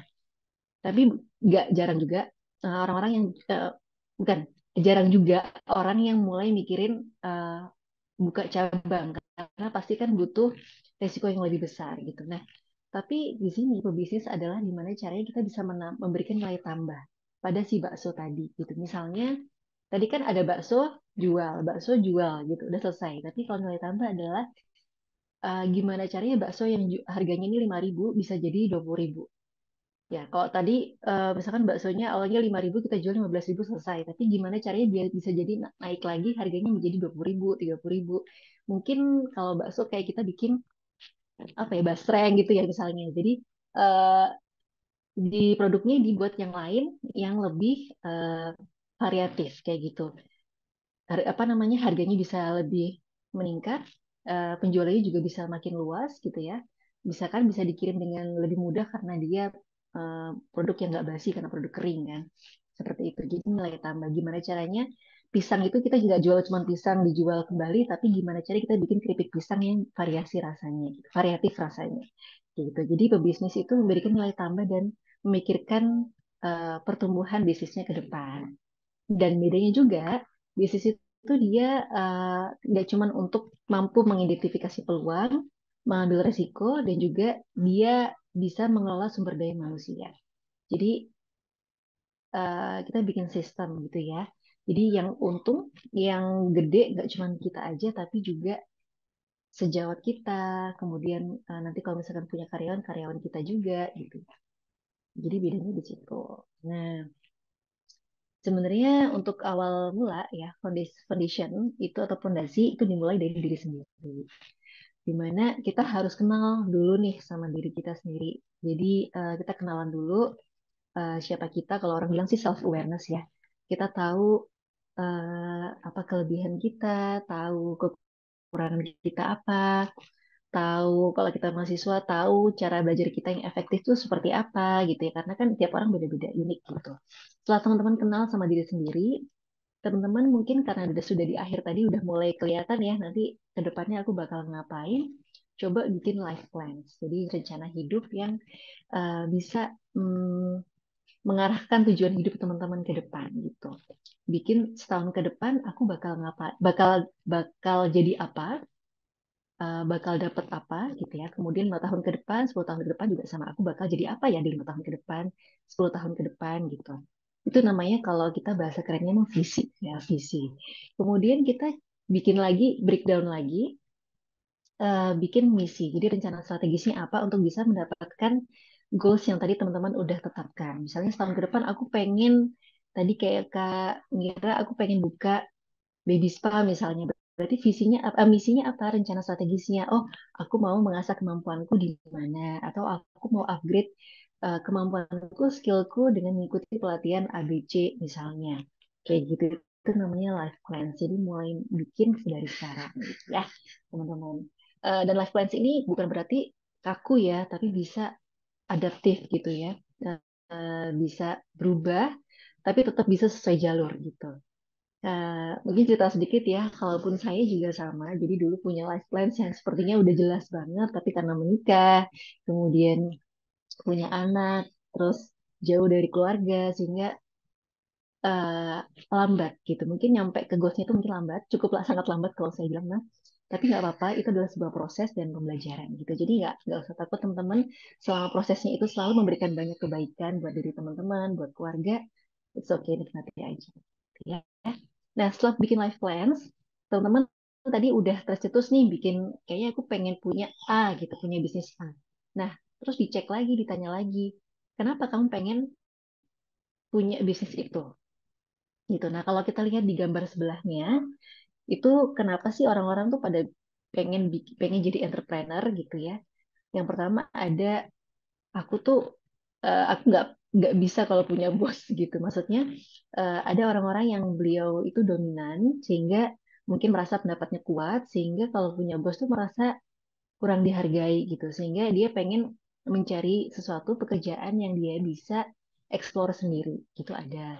Kemudian ada orang-orang yang gampang banget jenuh gitu ya karena kerjaannya monoton, berangkat pagi pulang malam, kasusnya itu mulu gitu. Apalagi kalau circle-nya atau lingkungan kerjanya toxic gitu ya. Jadi dia makin lagi bored gitu, makin jenuh banget dan akhirnya keluar dan jadi bisnis gitu. Kemudian tuh kreatif, terlalu banyak angan-angan gitu. Misalkan teman-teman bekerja di rumah sakit, terus sistemnya kok kayak gini ya? Kok produknya, cara edukasinya seperti ini ya? Padahal edukasi itu bisa pakai video digital misalnya. Kayak gitu. Jadi banyak kreativitas yang teman-teman nggak bisa lakukan kalau teman-teman bekerja di tempat itu misalnya. Jadi teman-teman bisa lakukan di luar tempat kerja itu. Ya, kayak gitu. Nah, ada banyak banget sih alasan-alasan kenapa orang menjadi entrepreneur.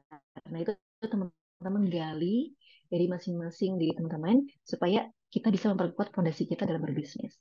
Nah, kalau udah baru kita cari tahu caranya. Sebenarnya gitu ya. Jadi tahu dulu goalsnya kita apa, kenapa kita ngelakuin itu, baru cari tahu caranya.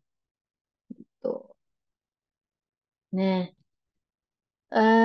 sebenarnya teman-teman kalau ngomongin soal entrepreneur itu nggak cuma soal profesi ya. Kalau orang-orang sukses bilang entrepreneur itu adalah sebuah mindset sebenarnya, sebuah apa ya, cara berpikir kita, di mana kita itu diminta untuk ulet, kerja keras, tahan banting, positif dan konstruktif dan optimis gitu. Karena kalau kita ngomongin soal pebisnis pasti kan selalu ada risiko ya. Di Marlina juga nih. Di Marlina kan juga pebisnis, jadi selalu ada risiko yang datang, jadi kita perlu tahan banting gitu. Dan kayaknya sih kalau bidan-bidan mah udah teruji ya, tahan bantingnya teruji banget gitu ya di dapat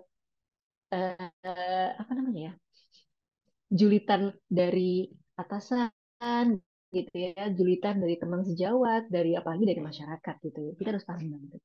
Kemudian positif dan konstruktif, kita selalu positive thinking gitu. Aku pasti bisa menjalani setelah mendapatkan tantangan gitu ya. Kita bisa cari caranya, kita evaluasi, kita perbaiki, dan kita terus berjalan lagi gitu. Itu positif. Kemudian optimis selalu ya. Kemudian, nah ini 7 kompetensi bidan. Sebenarnya salah satu tadi yang udah saya spill di depan. Jadi sebenarnya kewirausahaan atau entrepreneurship itu ada dalam, kalau nggak salah di sumber ini ya, itu ada dalam poin ke-7. Jadi manajemen dan kepemimpinan itu kita harus punya jiwa entrepreneurship di situ. Cara-caranya juga kalau nggak salah dijelaskan ya. Gitu. Itu gitu ya Bidan Kotron ya.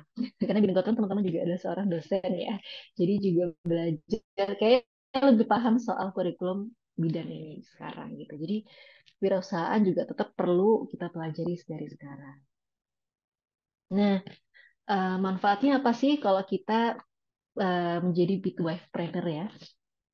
Ada nilai tambah dari produk yang kita geruti, misalnya barang atau jasanya kita berikan nilai tambah sehingga bisa bermanfaat untuk lebih banyak orang. Tadi ya, cara-cara untuk kita bisa membantu meningkatkan kesejahteraan kesehatan masyarakat itu tidak hanya dengan layanan aja, layanan secara langsung gitu ya, face to face enggak juga gitu. Ada banyak banget cara supaya masyarakat itu bisa upgrade gitu ya, pengetahuannya, kemudian pemahamannya, dan juga akhirnya nanti ke kesejahteraannya. Kemudian memberikan solusi buat masalah-masalah masyarakat, memberikan inovasi yang uh, selama ini mungkin poster-poster selebaran, cuma selebaran-selebaran yang diberikan di rumah sakit, mungkin kita bisa pakai Videotron.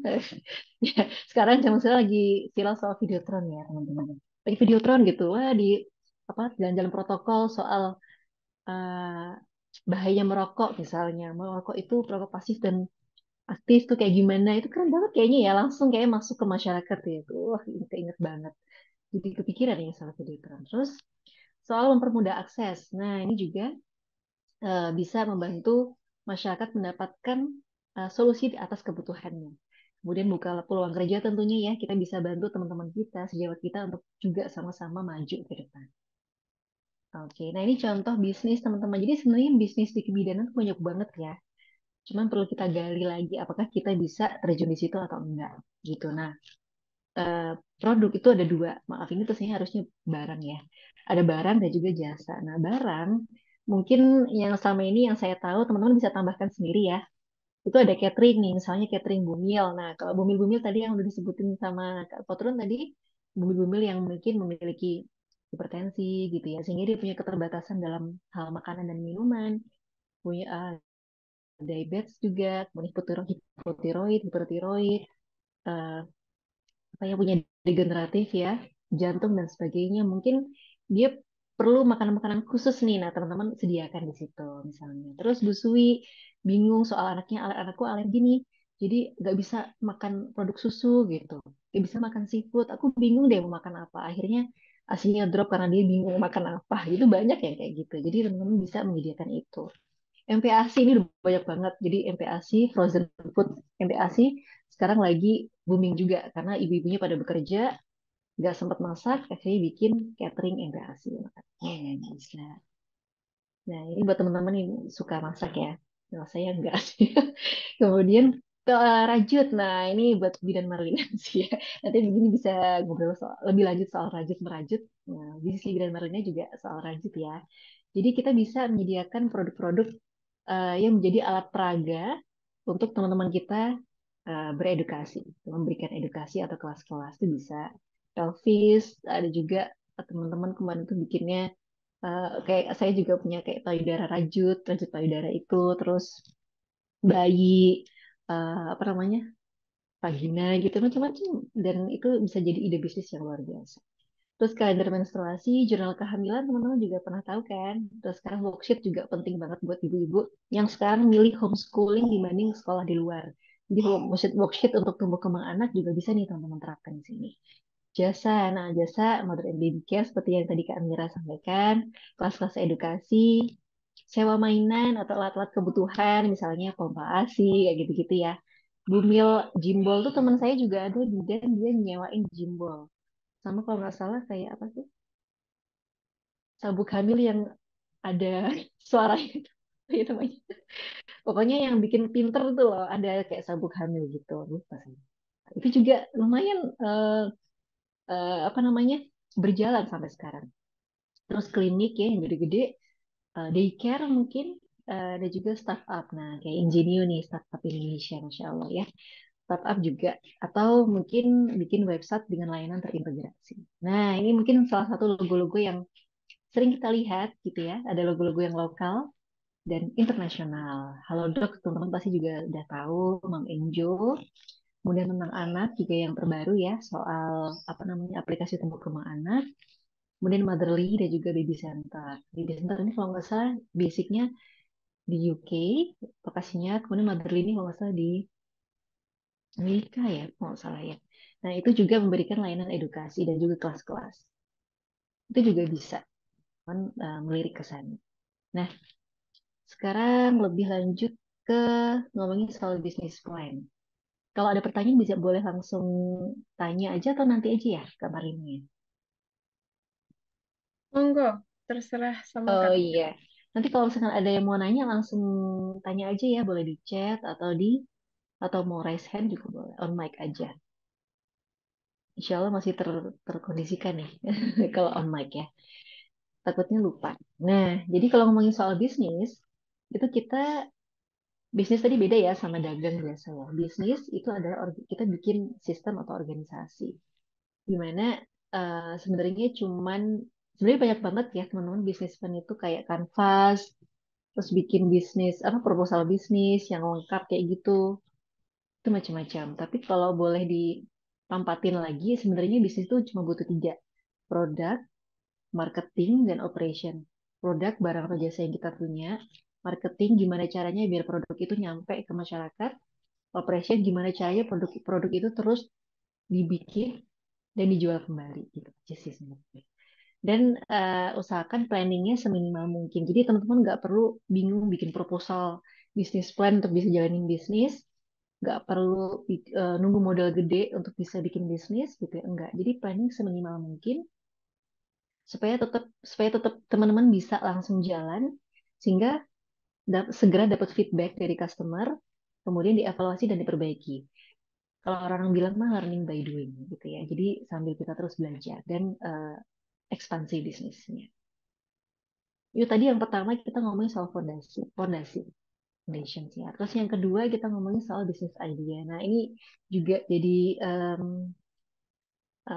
bukan aja ya, orang-orang bakal nyari apa sih ide bisnis yang lagi viral di zaman sekarang gitu. Ya. Banyak banget kalau udah masuk di awal tahun baru itu udah mulai muncul eh, video-video tentang ide bisnis kamu dapatkan cuan ide bisnis keren di tahun 2024 misalnya. Itu banyak banget teman-teman cari kalau di YouTube atau di sosial media lainnya. Ada dua, yaitu Inside Out sama Market Gap. Nah, Inside Out ini adalah teman-teman dari ide teman-teman sendiri, dari hobi misalnya. Hobi aku apa ya kalau hobi aku apa ya nonton misalnya nonton drakor gitu ya. Oke, nonton drakor hobiku. Nah, kira-kira hobiku ini bisa nggak sih apa dapat cuan dari hobiku ini? Itu perlu digali gitu ya. Kemudian market gap itu adalah ini agak agak berat ya. Jadi gimana si buyers atau customer atau masyarakat itu butuh sesuatu tapi belum dapat nih di masyarakat. Jadi ada celah gitu kan. Ada celah di mana kita bisa ngisi gap tadi, celah tadi untuk bisa bantu masyarakat dapat kebutuhannya gitu. Ke market gap. Nah, ini inside out ya. Jadi misalnya apa yang teman-teman suka, hobinya apa sih nonton misalnya. Nah, dari nonton itu apa sih yang teman-teman bisa? Oh, dari nonton itu aku kayak pengen bikin video deh gitu. Aku bisa bikin video. Oke, bisa. Terus berpotensi nggak untuk cari cuan ya? Berpotensi bercuan nggak itu si video tadi? Nah, itu perlu digali sehingga muncul sebuah ide gitu. Dan dirincikan ya, misalnya ini eh, apa namanya hobiku, misalkan kalau hobi saya ngomong soal menyusui misalnya. Terus dia habis ngomong soal menyusui bisa nggak nulis artikel? Terus bisa lakukan konseling nggak? Bisa nggak buat makanan atau minuman ASI booster yang satu apa ya? Yang satu garis yang selini dengan hobi kita gitu. Bisa nggak dibuat desain atau membuat konten tentang itu tadi gitu. Jadi bisa banget kok dari teman-teman yang teman-teman suka, teman-teman bisa itu untuk jadi ide bisnis. Itu yang inside out tadi ya. Kemudian yang ketiga ada research. Nah ini setelah kita punya ide-ide gitu ya, eh, kalau bisa idenya gak usah banyak-banyak karena kalau risetnya nanti jadi kebanyakan. Gitu. Misalkan tiga deh kita punya ide, bikinlah SWOT masing-masing gitu. Misalnya kayak tadi bikin catering MPASI gitu ya. Aku mau homemade kitchen deh, aku mau pengen masaknya di rumah gitu. Itu strengthnya misalnya aku bisa kok, aku suka masak gitu, aku suka coba-coba resep baru. Jadi itu strengthnya, kekuatannya. Terus weaknessnya, tapi kayaknya modalnya aku belum punya deh. Terus alat-alat masaknya juga aku belum ada gitu. Itu weakness misalnya. Terus opportunity, aku tinggal di sebuah lokasi di komplek yang banyak ibu-ibu muda, banyak anak-anak kecil gitu, anak-anak balita maksudnya. Jadi bisa nih kayaknya mereka beli produk aku gitu. Itu opportunity. Kemudian threat yang terakhir ancaman. Tapi yang jualan homemade kitchen banyak banget. Yang jualan MPAC catering banyak banget. Terus gimana ya coba caranya supaya produk aku jadi unik gitu. Produk aku punya nilai tambah. Produk aku bisa punya nilai lebih sehingga menarik untuk dibeli kayak gitu. Jadi ide-idenya dites, terus cek ada nggak orang-orang yang menjalankan bisnis yang sama yang kita mau jalani gitu. Misalkan kayak Bidan Marina bisnis rajut gitu. Ada nggak ya yang jualan bisnis rajut juga gitu ya. Terus cara menjalankannya gimana? Cara mereka dapat customer tuh caranya gimana? Harganya berapa? Price listnya? Terus nggak cuman kita nggak cuma nanya tentang keberhasilannya aja, tapi juga tanya kegagalannya apa, ketantangannya apa, supaya kita bisa nge-cover saat kita menjalani bisnis tadi, menjadi bisnis yang sama. Kemudian pantau market nih, pantau market ya, teman-teman. Pain points tuh kayak kebutuhan masyarakat tuh apa? Misalkan teman-teman sekitar teman-teman kuliah nih, mahasiswa tuh butuhnya apa ya gitu misalnya. Oh, kayaknya mereka tuh sukanya enggak. Misalkan ada jadwal kuliah pagi, belum sarapan nih, kayaknya mereka butuh sarapan. Ya udah aku jualan sarapan. Misalnya kayak gitu, itu pain points. Terus persona, teman-teman juga perlu cek persona itu customer sebenarnya. Target customer kita tuh siapa gitu. Mulai teman-teman perlu rincikan nih, ada gendernya laki atau perempuan, kemudian umurnya berapa, lokasinya di mana gitu ya. Terus kalau misalkan mau spesifik lagi, misalkan ibu perempuan gitu ya, usia produktif, hamil, menyusui atau yang gimana, itu perlu dirincikan. Nah, selanjutnya ada produk. Produk itu ada dua ya, ada goods dan services, ada barang atau jasa. Nah, produk ini adalah enggak, produk ini harus bisa memberikan penawaran kepada orang, punya potensi untuk dibeli orang, gitu. Misalnya kita jualan batu lah ya.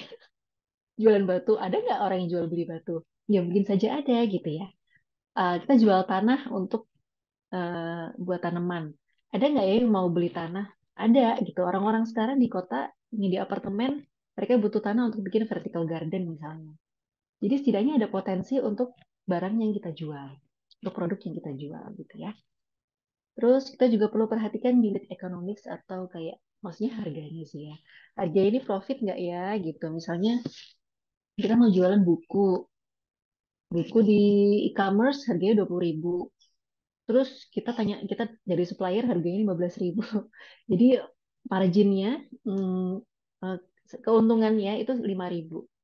Jadi 5.000 terus kita bagi lagi untuk operation, untuk marketing ya, itu untuk profit sendiri itu kayaknya kurang gitu. Jadi kita perlu perhatikan lagi soal harga gitu ya. Di breakdown lagi, dirincikan soal harga tadi. Kita pastikan supaya ada margin ya atau ada ruang agar bisnis kita tuh bisa bertumbuh. Nah, kalau bisa harga jual 2 kali harga modal kalau bisa ya. Nah, selanjutnya teman-teman start small. Jadi tadi ya apa namanya, hmm, nggak perlu planning sekompleks mungkin, nggak perlu perfect banget gitu, tapi coba aja eh, sedari sekarang, sesegera mungkin gitu. Eh, supaya kita bisa mitigasi resiko. Jadi mitigasi itu maksudnya pencegahan resiko ya. Jadi bisnis apapun yang kita jalani lah ya, itu pasti punya resiko. Semua opsi pilihan hidup kita pasti punya resiko, nah termasuk bisnis kan. Nah, kita bisa mulai dari skala yang terkecil atau namanya MVP. MVP itu minimum viable products. Jadi kita nggak perlu harus buat restoran untuk kita bisa jual makanan gitu ya. Kita bisa mulai dengan homemade kitchen yang tadi. Kita bisa masak dari rumah dulu gitu ya. Kita bisa nih bikin konten dari situ. Kita nge-shoot cara kita masak supaya tuh orang-orang tahu, oh berarti yang dimasak meskipun homemade kitchen tapi higienis kok gitu ya. Terjaga kok kebersihannya gitu. Pakai bahan-bahan yang berkualitas kayak gitu. Jadi kita bisa apa ya, menunjukkan kualitas makanan kita dari konten misalnya. Dan takaran kecil setiap orang, tadi kan bilang start small ya, mulai segera dari yang terkecil. Tapi takaran kecil setiap orang tuh beda. Misalnya aku punya modal 10 juta, Kak Marina punya modal 100 juta. beda ya, skala terkecil kami itu berbeda. Kalau Marina, menurut aku, menurut kalian Marina, aku bisa kok sewa kafe gitu. Kalau aku belum bisa karena masih 10 juta misalnya. Nah itu start small-nya setiap orang tuh beda-beda. Nah itu perlu dikenali lagi, gitu ya, mengenali diri sendiri lagi. Dan cek nih modal kita ada berapa. Dan jangan sampai modalnya itu uang yang, maksudnya uang yang terus bergulir yang terus kita pakai setiap bulannya. Jadi perlu pakai uang dingin misalnya. Memang kita, aku pengen setahun ke depan kayak Kak Marina Kak Marina, Kak Mira tadi tahun depan pengen punya baby spa misalnya. Aku nabung sedikit-sedikit dari sekarang. Nah, uang tabungan itu yang kita lakukan untuk modal. Kalau bisa sih sekitar 20 sampai 50% dari uang dinginnya ya untuk mitigasi resiko tadi. Dan sebenarnya kalau bisnis kecil tuh ada yang bilang bukan berarti gagal sih, tapi adalah pembelajaran gitu. Jadi eh, kalau saya sih nggak bilang gagal ya, tapi bukan kegagalan yang datang, tapi tantangan. Ya, supaya kita terus bisa maju. Nah, kemudian yang kelima ada marketing. Nah, ini kita harus kenali dulu customer kita, teman-teman. Eh, dan pikirkan bagaimana promosi bisnis kita tuh sampai ke mereka. Misalnya, customer kita lansia, sama customer kita yang millennials gitu ya. Beda ya. Jadi, cara kita promosi juga beda. Yang lansia kita perlu kasih selebaran dengan tulisan yang fontnya lebih besar misalnya. Kalau yang millennials ya udah bikin aja konten posting atau share ke WA mereka gitu ya. Jadi beda banget customer kita, cara promosinya juga beda. Dan tadi ya start small cocok untuk pemula bisnis itu segera segera jualan supaya kita bisa dapat feedback dan improve produk kita gitu.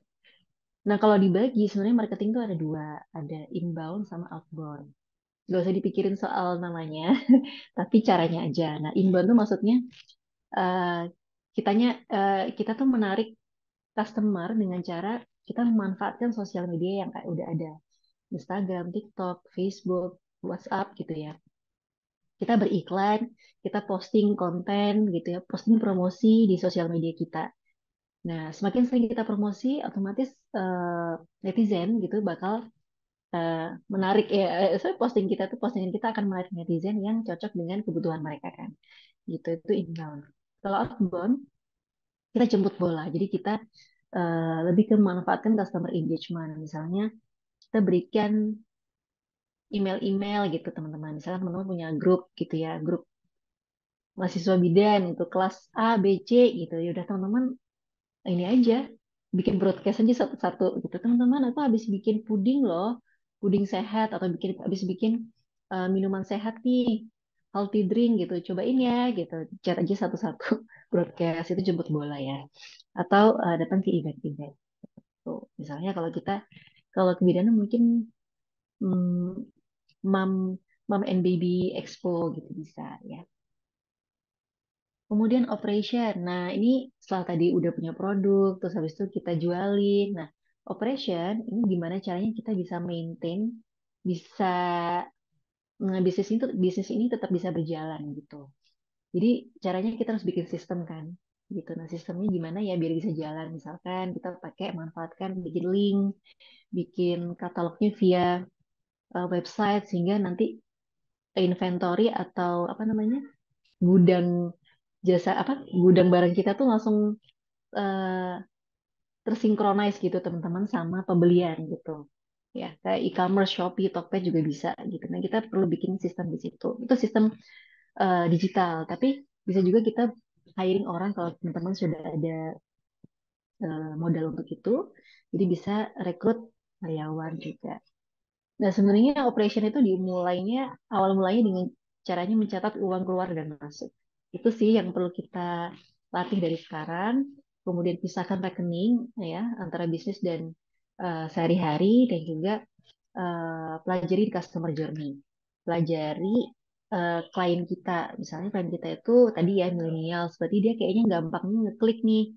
Kalau mau chat kita gampangnya klik misalkan pakai wa.me apa namanya garis miring nomor kita. Jadi bukan kalian kirim nomor HP gitu kan susah kan, perlu di save dulu untuk bisa chat WA gitu. Jadi perlu pakai link misalnya. Oh, customer journey seperti itu nih. Habis kasih link, kita kasih format langsung gitu. Jadi customernya bisa langsung ngisi formatnya kayak gitu. Ya udah gitu. Jadi mungkin teman-teman bisa pelajari customer journey untuk bisa pelajari operationnya. Nah, mulai bisnis sekarang siapa takut? Start small tadi ya, teman-teman. Jadi ada quotes yang bilang successful entrepreneurship involves taking risk gitu. If you don't embrace risk taking, you may want to rethink being a business owner. Jadi kalau teman-teman mau jadi entrepreneurship yang sukses adalah pasti akan melibatkan resiko. Nah kalau nggak mau ambil resiko ya jangan jadi pebisnis gitu ya. Jadi resiko itu erat kaitannya dengan kehilangan waktu itu pasti, kehilangan uang bisa jadi, kehilangan jangan sampai kehilangan keluarga ya gara-gara bisnis jangan sampai karena bisnis itu kalau bisa kita sebagai perempuan itu second number gitu. Jadi mungkin yang pertama pasti keluarga. Kalau kita cek kemampuan kita, kayaknya beban amanah aku masih bisa nih ditambah untuk jualan gitu. Oke, kita tambah jualan. Jadi jangan sampai menghilangkan prioritas pertamanya. Kemudian take the risk as a friend gitu. Jadi jadikan resiko-resiko yang datang itu jadi teman kita belajar. Ya. Satu lagi nih kayaknya mungkin kita bisa cari mentor nih teman-teman ya. Mentornya jangan saya, saya belum sukses ya. Jadi mentor-mentor yang sesuai dengan bisnis teman-teman gitu, yang sesuai dengan target bisnis teman-teman. Misalnya teman mau jualan tadi catering bisnis gitu, cari yang sudah jualan catering lebih dahulu dan udah sukses misalnya. Perhatikan cara mendekati mentor ya supaya bisa mereka tuh mau hmm, deal with ya apa namanya supaya mereka itu mau mentorin teman-teman semua gitu loh. Ya pokoknya pakai cara adab adab deh ya mungkin ya kita gimana cara kita mungkin chat dulu atau kita sampaikan background kita. Jadi kak aku punya background seperti ini, aku punya keinginan bisnis seperti ini. Aku sudah mencari informasi tentang kakak ini. Gimana ya kak caranya satu dua tiga gitu. Jadi bukan langsung chat kak gimana sih caranya ini? Kakak punya materinya nggak kayak gitu. Itu sebenarnya jadi pengalaman juga teman-teman. Ada yang langsung aku mau konsultasi menyusui sih, aku mau konsultasi menyusui nih gitu. Kamu punya materinya nggak? Aku boleh pinjam nggak? Caranya gimana? Ada yang langsung gitu. Jadi perlu cara-cara ya supaya bisa si mentor tadi bisa mentorin teman-teman semua. Dan punya personal relationship dengan mentor tersebut. Jadi nggak cuman sekedar transaksional aja gitu. Maksudnya aku butuh take and leave gitu aja enggak, tapi kita perlu bangun engagement dengan mentor-mentor tadi. Gitu. Sampai sini mungkin ada yang mau bertanya, ada yang mau sharing juga boleh. Mau tanya, Kak. Oh, Kamarina. Aduh, deg-degan buat Kamarina nih. Jadi gini, Kak, mau tanya. Kak, kalau misalkan ketika nih, ketika kan sudah menjalankan bisnis, nah itu apakah sekiranya ada komunitas untuk mentoring seperti itu untuk teman-temannya khususnya untuk teman-teman bidan gitu? Karena kan selama ini yang saya tahu ya, itu cuman komunitas umum aja, entrepreneur. Kalau misalkan yang terkhusus ke teman-teman bidan, kira-kira ada nggak, Kak? Sama yang kedua mau tanya, kira-kira tantangan tersusahnya Kak Dika ketika mulai berbisnis di dunia kebidanan itu apa? Terima kasih. Makasih Kamarina. Ya.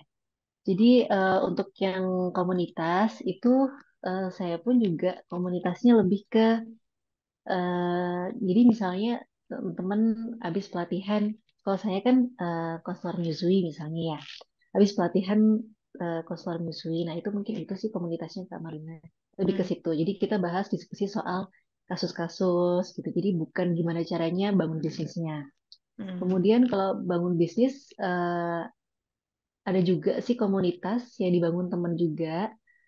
Eh, Teman kita juga ya ada itu dia punya grup semacam gimana caranya bangun bisnis baby spa gitu ada. Cuman itu tadi ya grup-grup itu banyak banget sebenarnya pilihannya teman-teman kalau mau cari cuman aktif atau enggak gitu.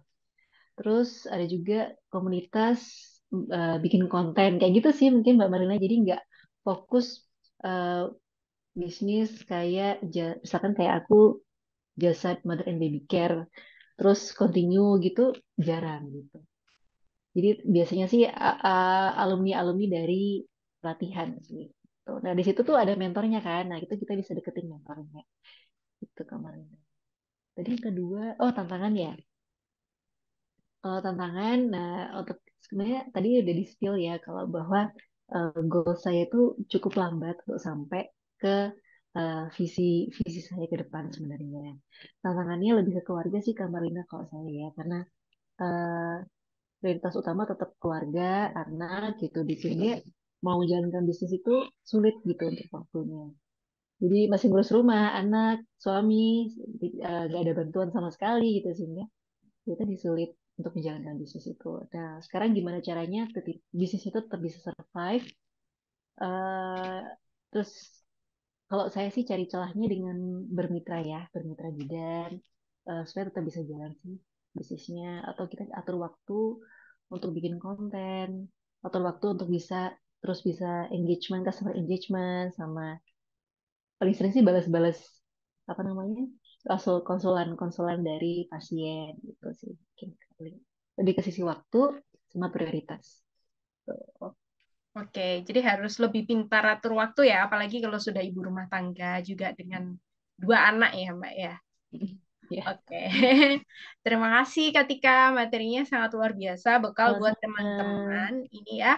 Karena kan kalau misalkan entrepreneur itu yang memulai diri sendiri ya, jadi nggak ada alasan untuk menggantungkan ke orang lain. Misalkan kalau misalkan kita melamar pekerjaan masih ada faktor orang lain, tapi kalau kita mau memberdayakan diri sendiri, kita bisa dengan oke, mantap. Oke, Tuh. kita mau mengingatkan lagi nih ke teman-teman, ada yang namanya IGTC Challenge yang nanti teman-teman bisa posting keseruan hari ini, kegiatan hari ini melalui story dengan hashtag IGTC Kebidanan, juga tag dan mention ke @ingenio_indonesia dan @kelaskebidanan. Nanti akan ada satu hadiah menarik, merchandise dari Ingenio untuk post terbaik.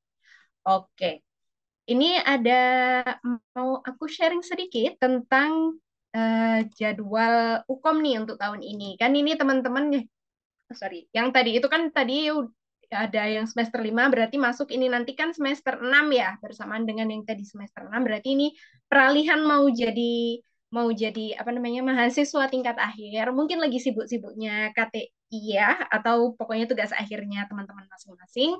Nah, ini kita mau memberikan info kalau tahun ini ada 3 gelombang untuk UKOM, baik di 3 maupun profesi ya. Ini kebetulan sepertinya sama untuk tanggal pelaksanaannya.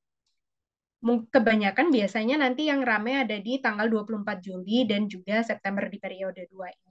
Nah, teman-teman, silahkan untuk meneruskan info yang didapat hari ini ke teman-temannya, entah itu teman sekelas maupun misalkan ada teman kenalan bidan di institusi lain, boleh banget untuk diteruskan infonya. Kalau misalkan teman-teman mau tanya-tanya, silahkan dalam 3 sampai 5 hari ke depan bisa, ataukah mungkin teman-teman ada kenalan yang akan ujian di periode 1, yaitu 2 sampai 4 Maret ini ya, boleh untuk diteruskan infonya ke mereka. Oke? Karena itu tadi kita alhamdulillah sampai saat ini peserta bimbingan kami lulus 100%. Dan ini infonya untuk yang komplit kelas dan fast class perbedaannya hanya ada di jumlah pertemuan. Untuk tryout, jumlah soal tryout juga yang diberikan sama antara komplit dan fast class. Untuk harga dan info lebih lanjut bisa nanti kita menghubungi admin ya. Oke. Ini dia untuk yang tahun kemarin kita ada di periode 2 di Juli dan juga Agustus, keduanya 100% lulus. Dan teman-teman pasti juga mau dong untuk one shot 100% lulus. Oke. Dan sekian dulu untuk dari saya ya.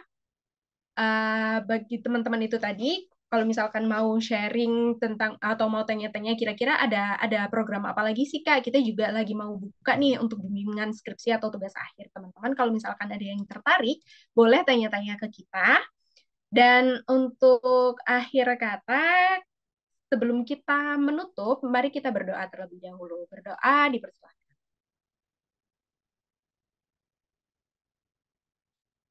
Oke, saya Marlina, pamit undur diri ya buat teman-teman dan terima kasih sudah meluangkan waktunya di weekend teman-teman. Semangat untuk persiapan semester akhirnya. Dan ingat, bersama Ingenio, it's not that hard, seriously. Dadah!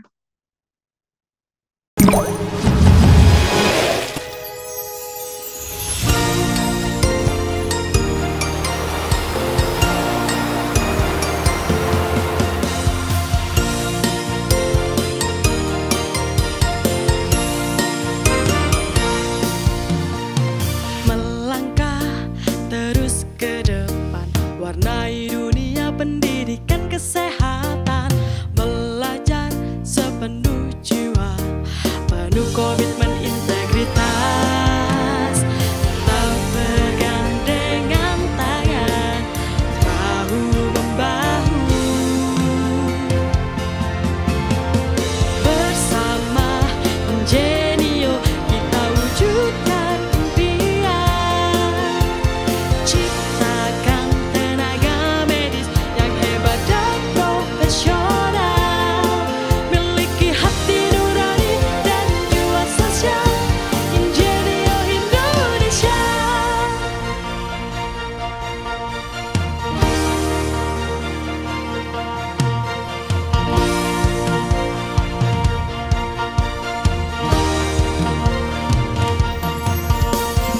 Melangkah terus ke depan, warnai dunia pendidikan kesehatan, belajar sepenuh jiwa, penuh komitmen integritas, tetap bergandengan tangan, bahu membahu,